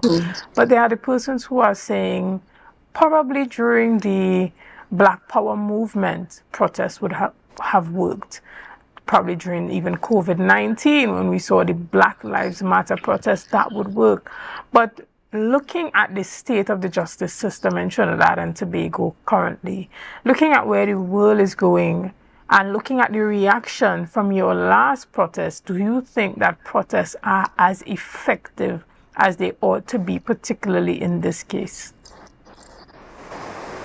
Well, I would say no, simply because the government and the powers that be has done a really good job in instilling fear and intimidation into the public. They have a way of gaslighting us. They would say things like, yes, we have no protest zones, but you still could protest in 99% of the rest of the country. They would say that crime dropped by so and so percent, but when you're on the ground and you actually experiencing it, and your friends and family dying and your neighbor dying and this child gone missing and nothing coming out of it, you actually feel the reality, and I believe that persons now, they not really aware of the seriousness of protest action and what you need to do. Hold on, sorry. Understood. Ladies and gentlemen, we are chatting this morning. Yeah, sorry about that. Yeah, they're not really aware that protests would have worked in the past, and that is why we have certain privileges now, even with the labor rights. People with my color skin and my texture hair wouldn't have been allowed to work in banks. We wouldn't have things like sick leave and a lot of benefits that workers had it not been for protests. So I think now they have done a good job in silencing us and diminishing our voices and making us doubt our own eyes and the things we see in front of our faces. So I do believe that the atmosphere has changed. Probably this could be an awakening for Trinidad and Tobago to continue to speak out on things, but I don't believe we have the same culture of what we would have had in the past. Understood. And as I indicated before, Trinidad and Tobago on this topic is literally split down the middle at this time. There are those who say the country is where it is today because the great men and women who went before us that protested for us to be where we are as a society, as you just indicated. And there are those who say, who don't hear does feel. And if you experienced being arrested for protesting before and you go out there again, you are, in essence, looking for trouble. What do you say to those persons? I would say that you cannot let your integrity be tampered with because of fear of your freedom. You have to ascertain and decide whether or not something is worth it enough for you. And if it is, then you should be willing to go the distance. And yes, this particular situation might not be worth it enough for the vast majority of people. But if you look at pattern recognition, it eventually hits home. And that's the unfortunate reality to have to deal with, because you sit and you say, well, this has nothing to do with me, and you feel somewhat safe or protected until it actually does have something to do with you. So I would say that when you're doing the right thing, and especially when you have faith and you believe in God, that He would cover you and He would protect you, and that He works all things out for good for them who love God and are called according to His purpose, you wouldn't be afraid of arrest, because you might be arrested and you never know. You might make an impression on the police officers there to also change their hearts and to change their minds, and to see that your composure in being arrested, you're not upset, you're just at peace, you're singing gospel, because that's what me and my mom would have done when we were arrested. We were singing gospel in the cell, we were praying, even in the police vehicle when they escorted us, we were praying constantly, singing gospel. So I believe that all things work together for good, and at the end of the day, I believe that this would soon come to pass, and the things on the earth wouldn't don't matter as much as it does when it comes to God and the things that he wants and he wants put in place, and at the end of the day he wants that all people could get to know him and to come to him and have a certain level of faith. And if in situations like this he uses that to help others to come to him and to practice forgiveness and to change, because at the end of the day that's the end goal. But Understood. even in the interim, we don't just sit back and take things and say, well, because some religious people even on the whole other extreme and say, well, let we just pray and leave it to God and don't do anything. But faith without works is dead. So yes, you have to do something in interim, but you also have to know what the bigger picture is. Understood. And do you think at this time that you are being targeted by the TTPS? Do you think that they would be surrounding this protest, looking for an opportunity to detain you once again? Yes, I do believe I am being targeted. I was threatened. I was told that if I continue to speak about the situation after I was released, that I would be given a permanent detention order. And they told me to stop speaking on it, stop posting about it, just be quiet. And I did enough. And I said, I'm not going to do that. I said, if that's what y'all want, well, better all keep me here, because when I come out, I am going to continue. I told them that, and they said that, some of them even said that this was the least, like if they really wanted to, put fear in us or treat us badly, they could have, but they didn't do that. An officer would have, I didn't speak on the situation on social media as yet because I had to get the time to make a video, but as we hear now, I would mention it. Some officers would have pulled up on my brother's vehicle 2 nights ago, pointed guns at the vehicle, and he noticed one of the officers, and the officer also noticed him and telling the other officer that is the girl brother who does protest. And they took him out of the car. My brother raised up his hands and tell them that because the officers told him to open the door, and he said, I'm not opening the door, you come and open the door. And he just put up his hand, and the officers opened the door, take them out of the vehicle, had them in the back of the vehicle, and the officer was telling him, he had his phone in his hand, and the officer was telling him, well, put away your phone unless you want your sister to have to protest for you too. So as I said, I have to address the situation because that's a serious threat, and it's a very, it's a serious, intricate matter, and serious. yes, it's very serious. So yeah, and yes, I hope that it is actually followed up with the police complaints authority, and what you are doing is something that would definitely go down in history, but I want to ask you, I want to find out from you, if this case does not go in the favor of Kaya Sealy, what is the next move? Where do we go as a society as it pertains to justice? We are hearing that there are over 42 witnesses in this case against Kaya Sealy. We are hearing that there's mounting evidence from the state. What are you prepared to do if it comes out that she is deemed guilty? I would know that it is a cover-up. People were bought. I don't put water in my mouth to say anything, so I'm not going to say that, well, if she is deemed guilty, then she was really guilty. No, Kaya is innocent through and through, no matter what the verdict is. I believe that the justice system has a certain level of corruption. I believe that Forensic Science Center is also compromised, because every time I would have mentioned their name alone or mentioned the director, Mr. Derek Sanka, or say I'm going there to protest, they always get antsy. Police block up the road. When they didn't send the file to the DPP for 4 months, and I was out protesting at numerous police stations and calling for the commissioner to address the situation. And when I said I will be going at forensics, because he blamed forensics, he said, well, we're waiting on the report from forensics. I said, oh, okay, well, I going in front forensics then. And as soon as I said I was going in front forensics, the day after, they sent the file they collected the file magically from forensics and sent it to the DPP.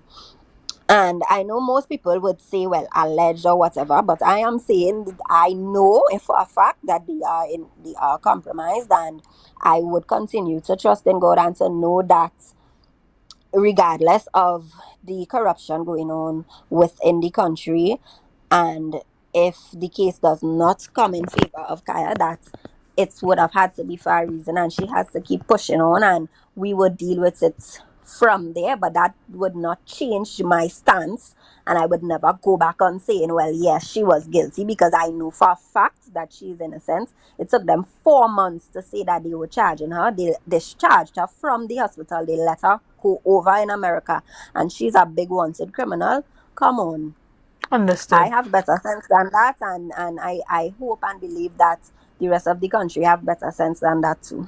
Understood. And Alyssa, tell us a bit about, as we wrap up our discussion this morning, tell us about the Protest 19 that's happening tomorrow, the time, the location, and all the logistics concerning that, and how persons can be a part of it if they so desire. Yes, so Protest 19 would be on June the 19th, the Labor Day holiday. We are joining the Labor March, working with our flyers, our banners, and we don't intend to take over in any way. I'm not going to be a speaker or anything. I would have spoken to Mr. David Abdullah. He invited me. He told me that the union leaders are always welcoming, and that it wouldn't be an issue to join the march and to learn about, you know, the labor movement. And I think it would be a good opportunity for people to not only show up in solidarity for Kaya or Joshua and Kaya, but to also learn about the country's history in terms of what Tubal Uriah Butler did for our nation. And so we would be meeting at Avocat Junction in Faizabad for 8:30 a.m. There would be a maxi leaving Port of Spain and Citygate from 7:30 a.m.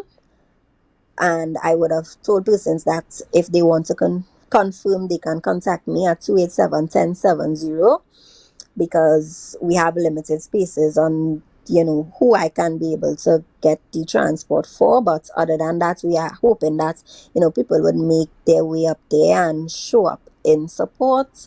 And I think that although police brutality and holding police accountable is different from labor rights, I think it's the same principle in standing up for the right thing and standing against the wrong thing. And even the union right now is speaking about the fact of this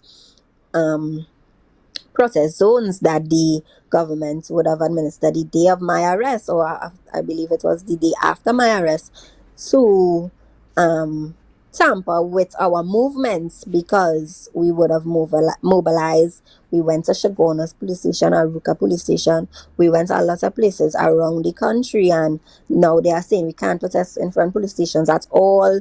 We can't go in front of the Red House. So that's another reason why I chose to be strategic and to say, well, okay, we would join the labor march, because they telling us, well, y'all could protest anywhere else, but if I have a discrepancy with the police authority or with the government, I cannot just go in front of random brain in Piaco, you know. So I said they are being very strategic in the things that they are saying, and very much manipulative and gaslighting us.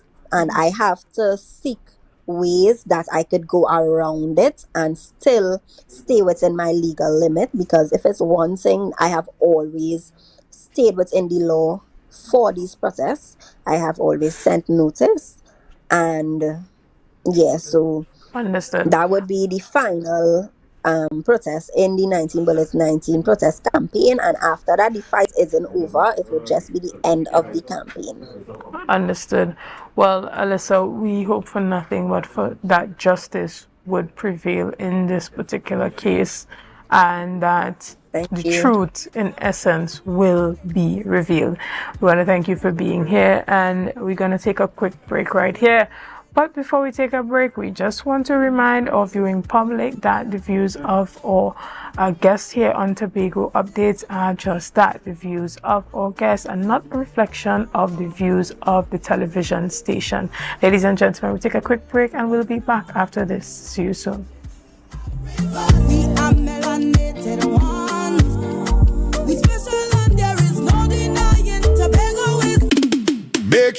a reality this season with Mount Pleasant Credit Union. Tobago's choice, we got you smiling. Come and feel that mid-year feeling, oh yeah. Mid-year island dreams, we make it easy. $20,000 to $100,000. Come and see, we warm hearts, bright plans, your goals grow.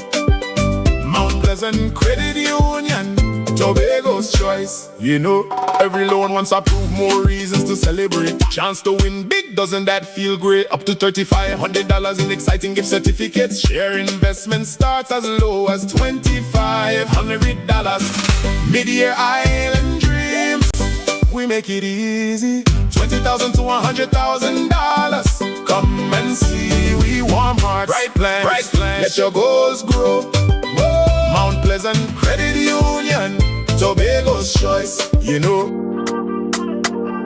Yeah.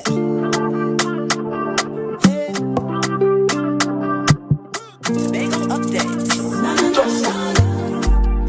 Good morning, Tobago.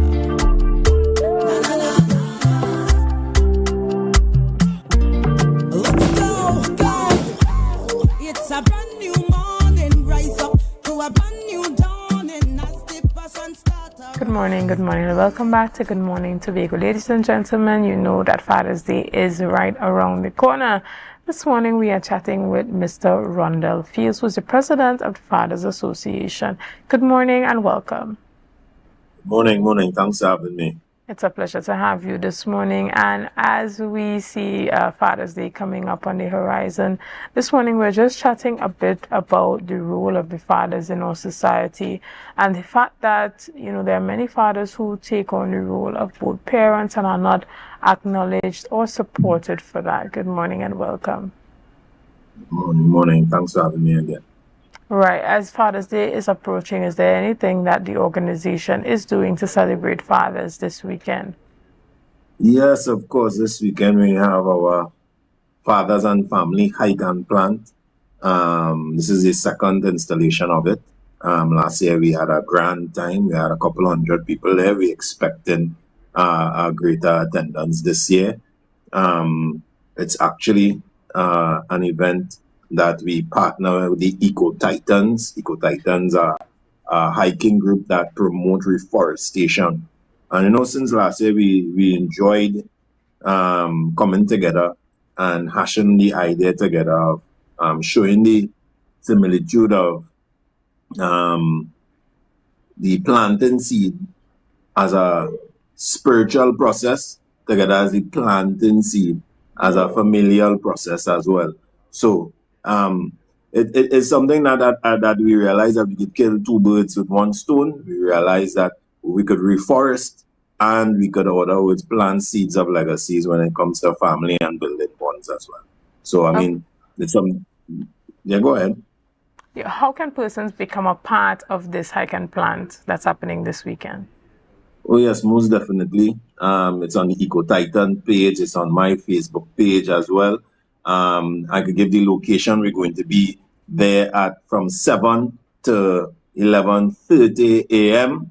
The address or the plot that we're going to this time is Musai Avenue. That's in Williamsville. It's directly opposite the Williamsville Health Center. So, I mean, once you punch Williamsville Health Center into your Waze or your navigational apps, it's going to take you there, and you're going to see the land side where we have there. All the holes are already pre-dug. We have most times we have 3 locations. We have an easy hike, then an intermediary one, and then we have a more difficult one to the end. All are fairly fine and easy to do, I would say. I was able to do all 3, and I'm not a big hiking expert, but it creates an opportunity for family bonding. I know I planted one with my boys. They then planted one of their own together as well after. And it was an amazing experience to see so many fathers with their children. We also had a number of mothers who came out as well, who the fathers are not there. Some fathers that may have passed, or some fathers who are abroad, some fathers who honestly are uninvolved. And we were able to have men stand in the gap with them and plant trees with them. We also had parents who lost their children as well. And we also encourage parents who lost their children within the last year for you to come plant a tree, tag the tree, and you could come back to the site. So it will be a memorial spot for, for sentimental value for the family's purpose. Understood. And even as this event takes place this Saturday, persons are welcome to pre-register, or is it that they just come out on Saturday morning to be a part of the event? No, definitely. They are welcome to definitely pre-register and be a part of the entire event. As I said, you could go onto my Facebook page. You're going to see it there. You're going to see the information there for registration. It's free of charge. There's no cost. As I said, we don't ever charge to put on these events. These events are free events, and we encourage you guys to go to my Facebook page, go to the Eco Titans Facebook page, and you're going to see the events. Even the Hunters Search and Rescue has reposted it as well. They always attend as well. There's a link there, the Google form there, where you'll be able to register and you'll be able to be a part of the initiative. Excellent. A number, if you need a number to contact, you realize that is what I was looking for all the time. Yeah. 294-4917. That number again, 294-4917, as it's being shown on the screen now. And you can call, and then you can also register that way as well. We encourage groups to come, scouts, pathfinders, the cadets. We encourage all of those groups to come out as well and invite their families to come. Last year, we had a great attendance by the scouts in particular from the southern part and eastern part of the country. All right. And how has your organization been partnering or encouraging other organizations to do what they can to support dads this Father's Day and even throughout the year? I mean, through advocacy, that's what we try to do our best. We try to appeal to people how valuable and important. I mean, particularly on a weekend where we're going to have Labor Day, when we're making calls, our call this year to the state, we always have a particular call, is that we have meaningful paternity legislated. Not no 2 to 3 days, not no 10 days or no 14 days, but meaningful 8 to 12 weeks at least paternity leave for fathers. And I mean, we've highlighted the value and the importance of and the medical research behind awarding meaningful paternity leave to men.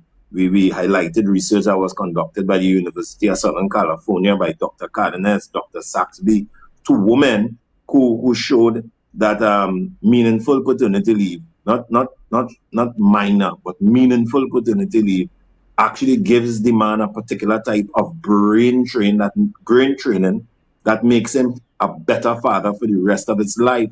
Their findings were that the neuroplasticity of the brain actually changes when the father is given that opportunity to be there.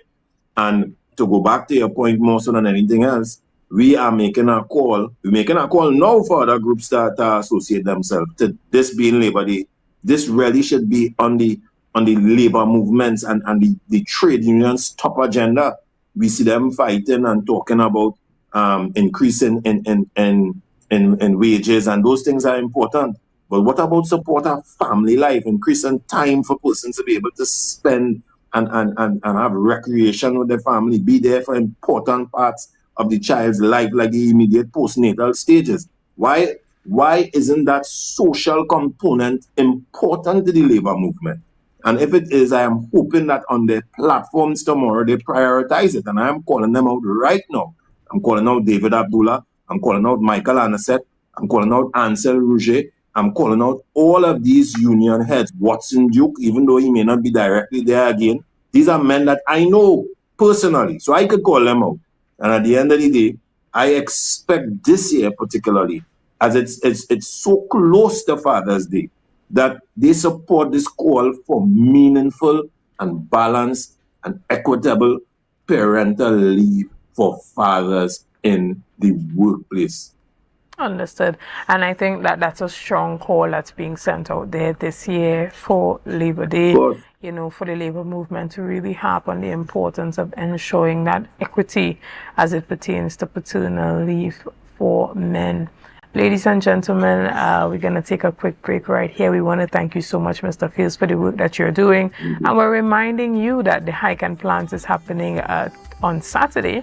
So if you want to be a part of that, you can pre-register by calling the number 294-4917. If you want to be a part of that this weekend. Ladies and gentlemen, again, we're going to take a quick break right here, and we'll be back with much more conversations after this. See you soon.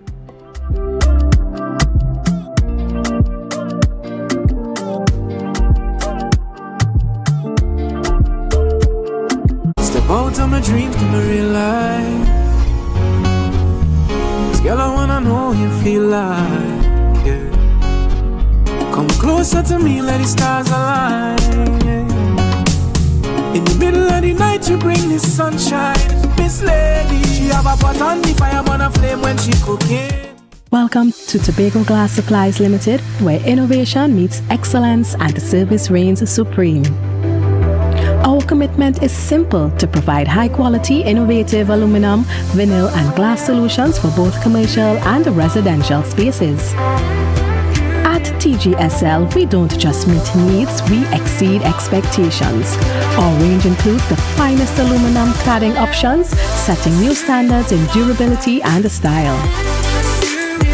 Driven by our passion to elevate, we aim to be the leading supplier in the Caribbean market while retaining our identity as a family-owned business. Because at Tobago Glass Supplies Limited, it's not just about products. It's about relationships, it's about you. Innovation, quality, service. That's Tobago Glass Supplies Limited.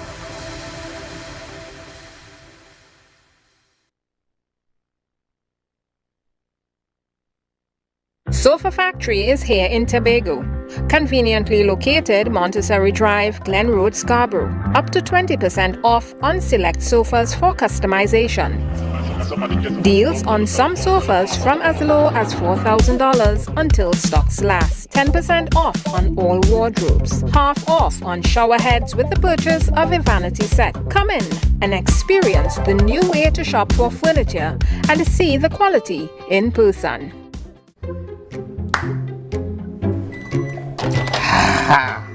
Nice. If I have to call a supervisor one more time to sign off on a customer because their financials are in a mess, I will scream. Don't scream in a bank. That have lock up in it. It's either they're not registered properly, or you know what? We could just forget about annual returns, right? Compliance is a bad word to most of them. All your compliance out of here. But let me eat. What is wrong with Trinbagonians? I mean, it has so much help they could get out there. Well, you know, Trinis, we don't like to spend we money. But you know what? Be comfortable with losing we money. That make it any financial What people should do is call Anderson in Trinidad and Tobago. Wait, what? Anderson in Trinidad and Tobago? Anderson in Trinidad and Tobago Tax and Accounting Services. Yeah, they offer helping from registering your business to filing your tax. Oh! My lunch is over.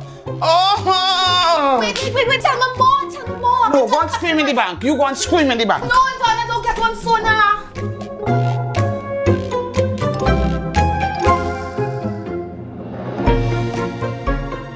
On Saturday, June the 27th, at 5 p.m., Divine Breakthrough Empowerment Ministries, located at Grafton Main Road, Black Rock, presents prophetic praise and worship theme, Manifest. 5 churches, 5 worship teams. As we come together in praise and worship, come expecting a time of refreshing.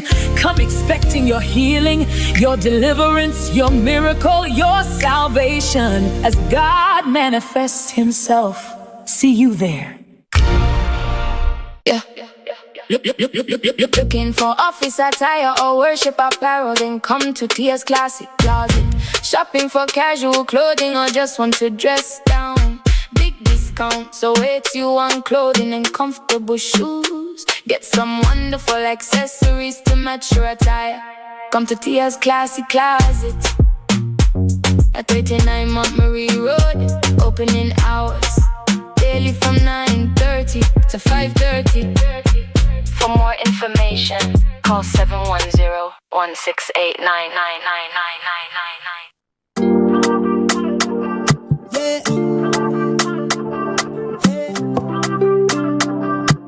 Tobago updates. Good morning, Tobago.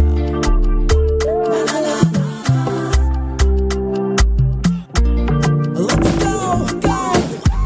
It's a brand new morning. Rise up to a brand new dawning. As the passion start to rise, the energy fill the skies. I say thanks for favor to wake up and hear me neighbor. 60,000 people strong, and the vibes is never wrong. We are beauty, we are power, we are people in the sun. We are beaches, we are rivers, we are melanated ones. We special and there is no denying. Tobago is number one. I am you and you are me. Together we stronger. Good morning, Tobago.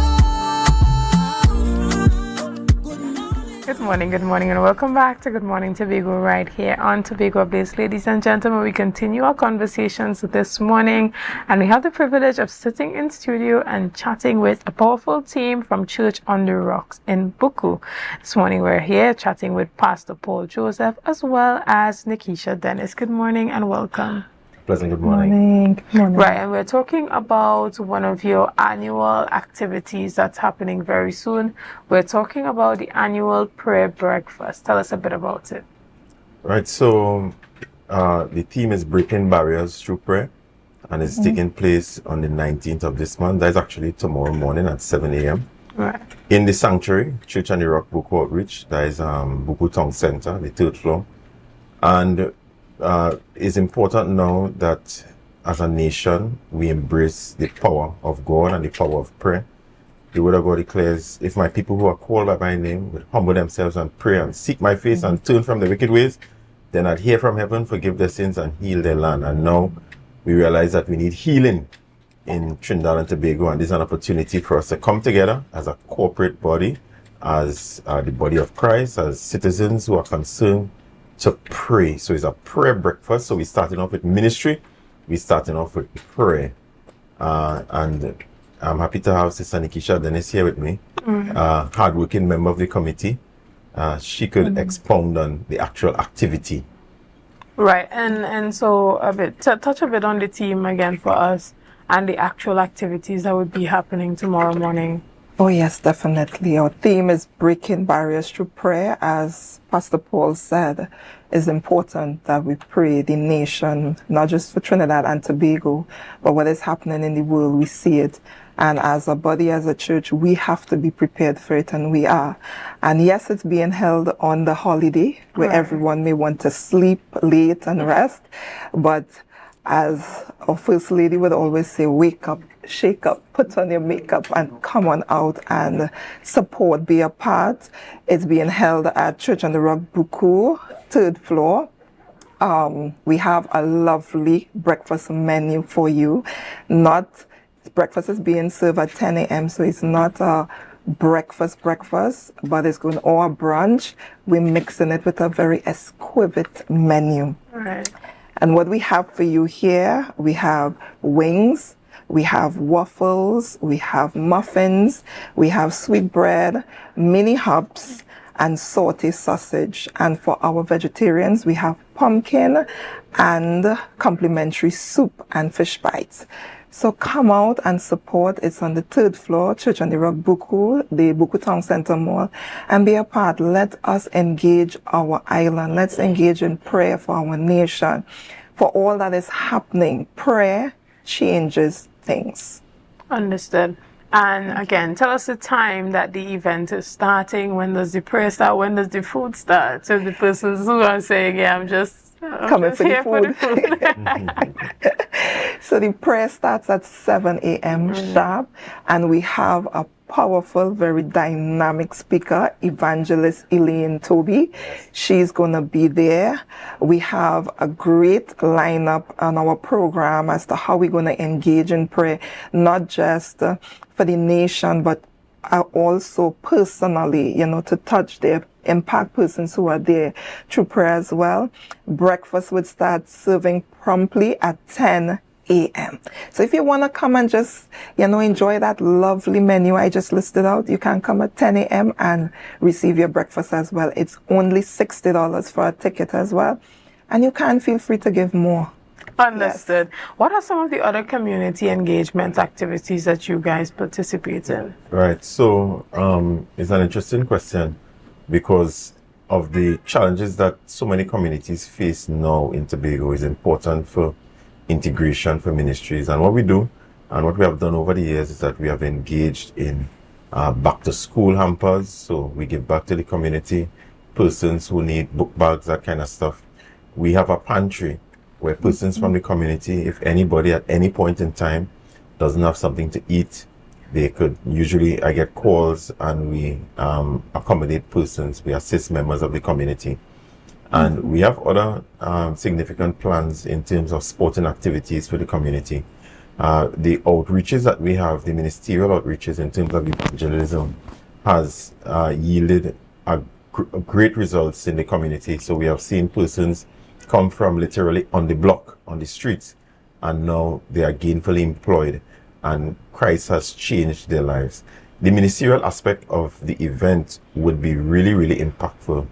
Evangelist Elaine Toby is a really tremendous minister, and the ministry has benefited. Tobago has benefited from our ministry, and we're inviting persons to come out and to really, the food is important. We know as Tobagonians we love our bellies, right? The food is important, and we have catered to that. However, the ministerial aspect of it is crucially important, especially at this time. The nation requires levels of healing, breakthrough, and deliverance. We see it, it's very clear what's happening with our children, right? And we're going to pray. It's one of the main prayer points, our children. We're going to pray for divine protection and covering for our children. What's happening with our children in this land is absolutely unacceptable, and the church cannot sit back and allow it to happen. So we are here for the community, and we're not just here for the Buku community. We are here for all of Tobago. Right. And Nikisha would have touched a bit on what's happening in the world and the importance to bring that into the perspective of prayer as well. Tell us a bit about some of the things that happen at the church on a daily or weekly basis for persons who are looking on and interested in the work that Church on the Rock has been doing.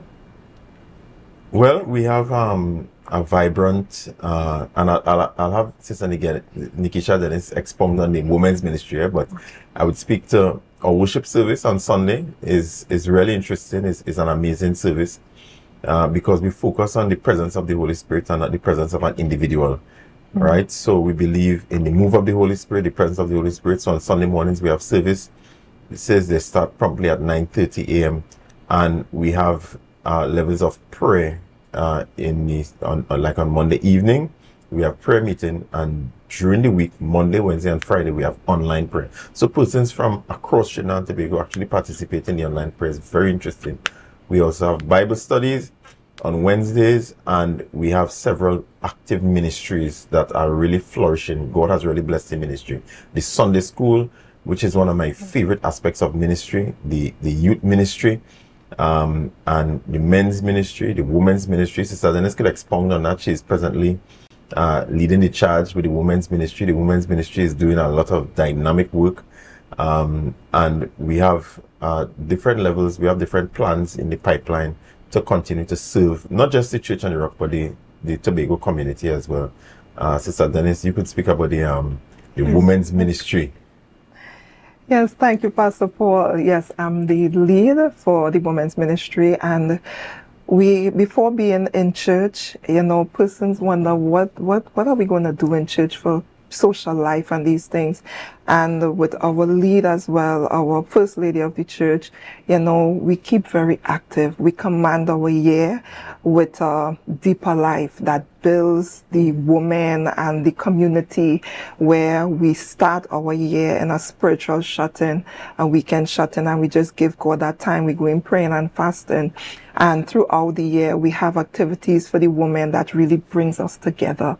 And not just us, but persons who come in, they see we are family. We're not just a ministry, but family. There's love. And as the word said, be in it and not of it. We don't miss what is outside because we are occupied. You see what? Doing good things and family-oriented things and being in the church and being a part of a family, because the church is supposed to be a family. We don't miss what is outside. And even our youths, as Pastor Paul mentioned, the children's church, we see our little ones, they are worshiping, they lead worship every quarterly, they carry the service, as young as they are. My son at 5 years old, he was playing drums, so we allow, there's growth. We allow growth within the women. They say when women is together, nothing good does happen. And, but that's far from the truth.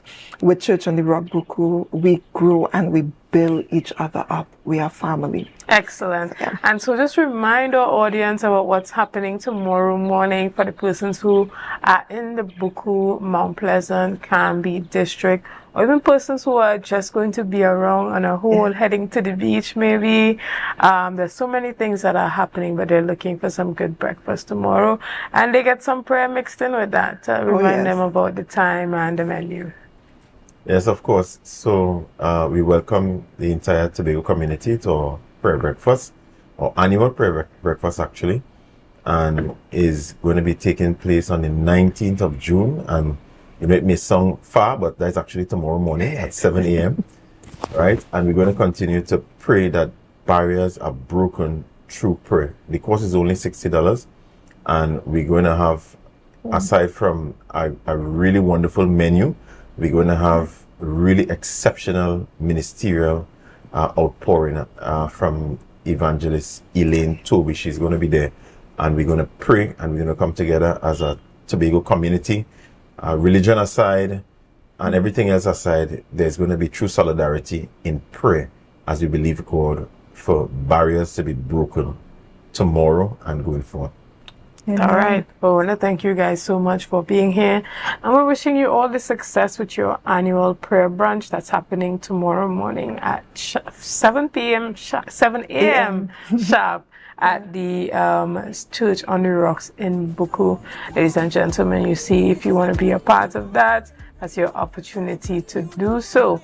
We want to thank you so much for being a part of this morning's discussions. We want to thank you for your likes, your shares, and your comments, and all that you have been doing and continue to do to make Tobago Updates the #1 broadcaster here on the island of Tobago. Again, I am Chanel Felix, and I'm always encouraging you to have a productive day.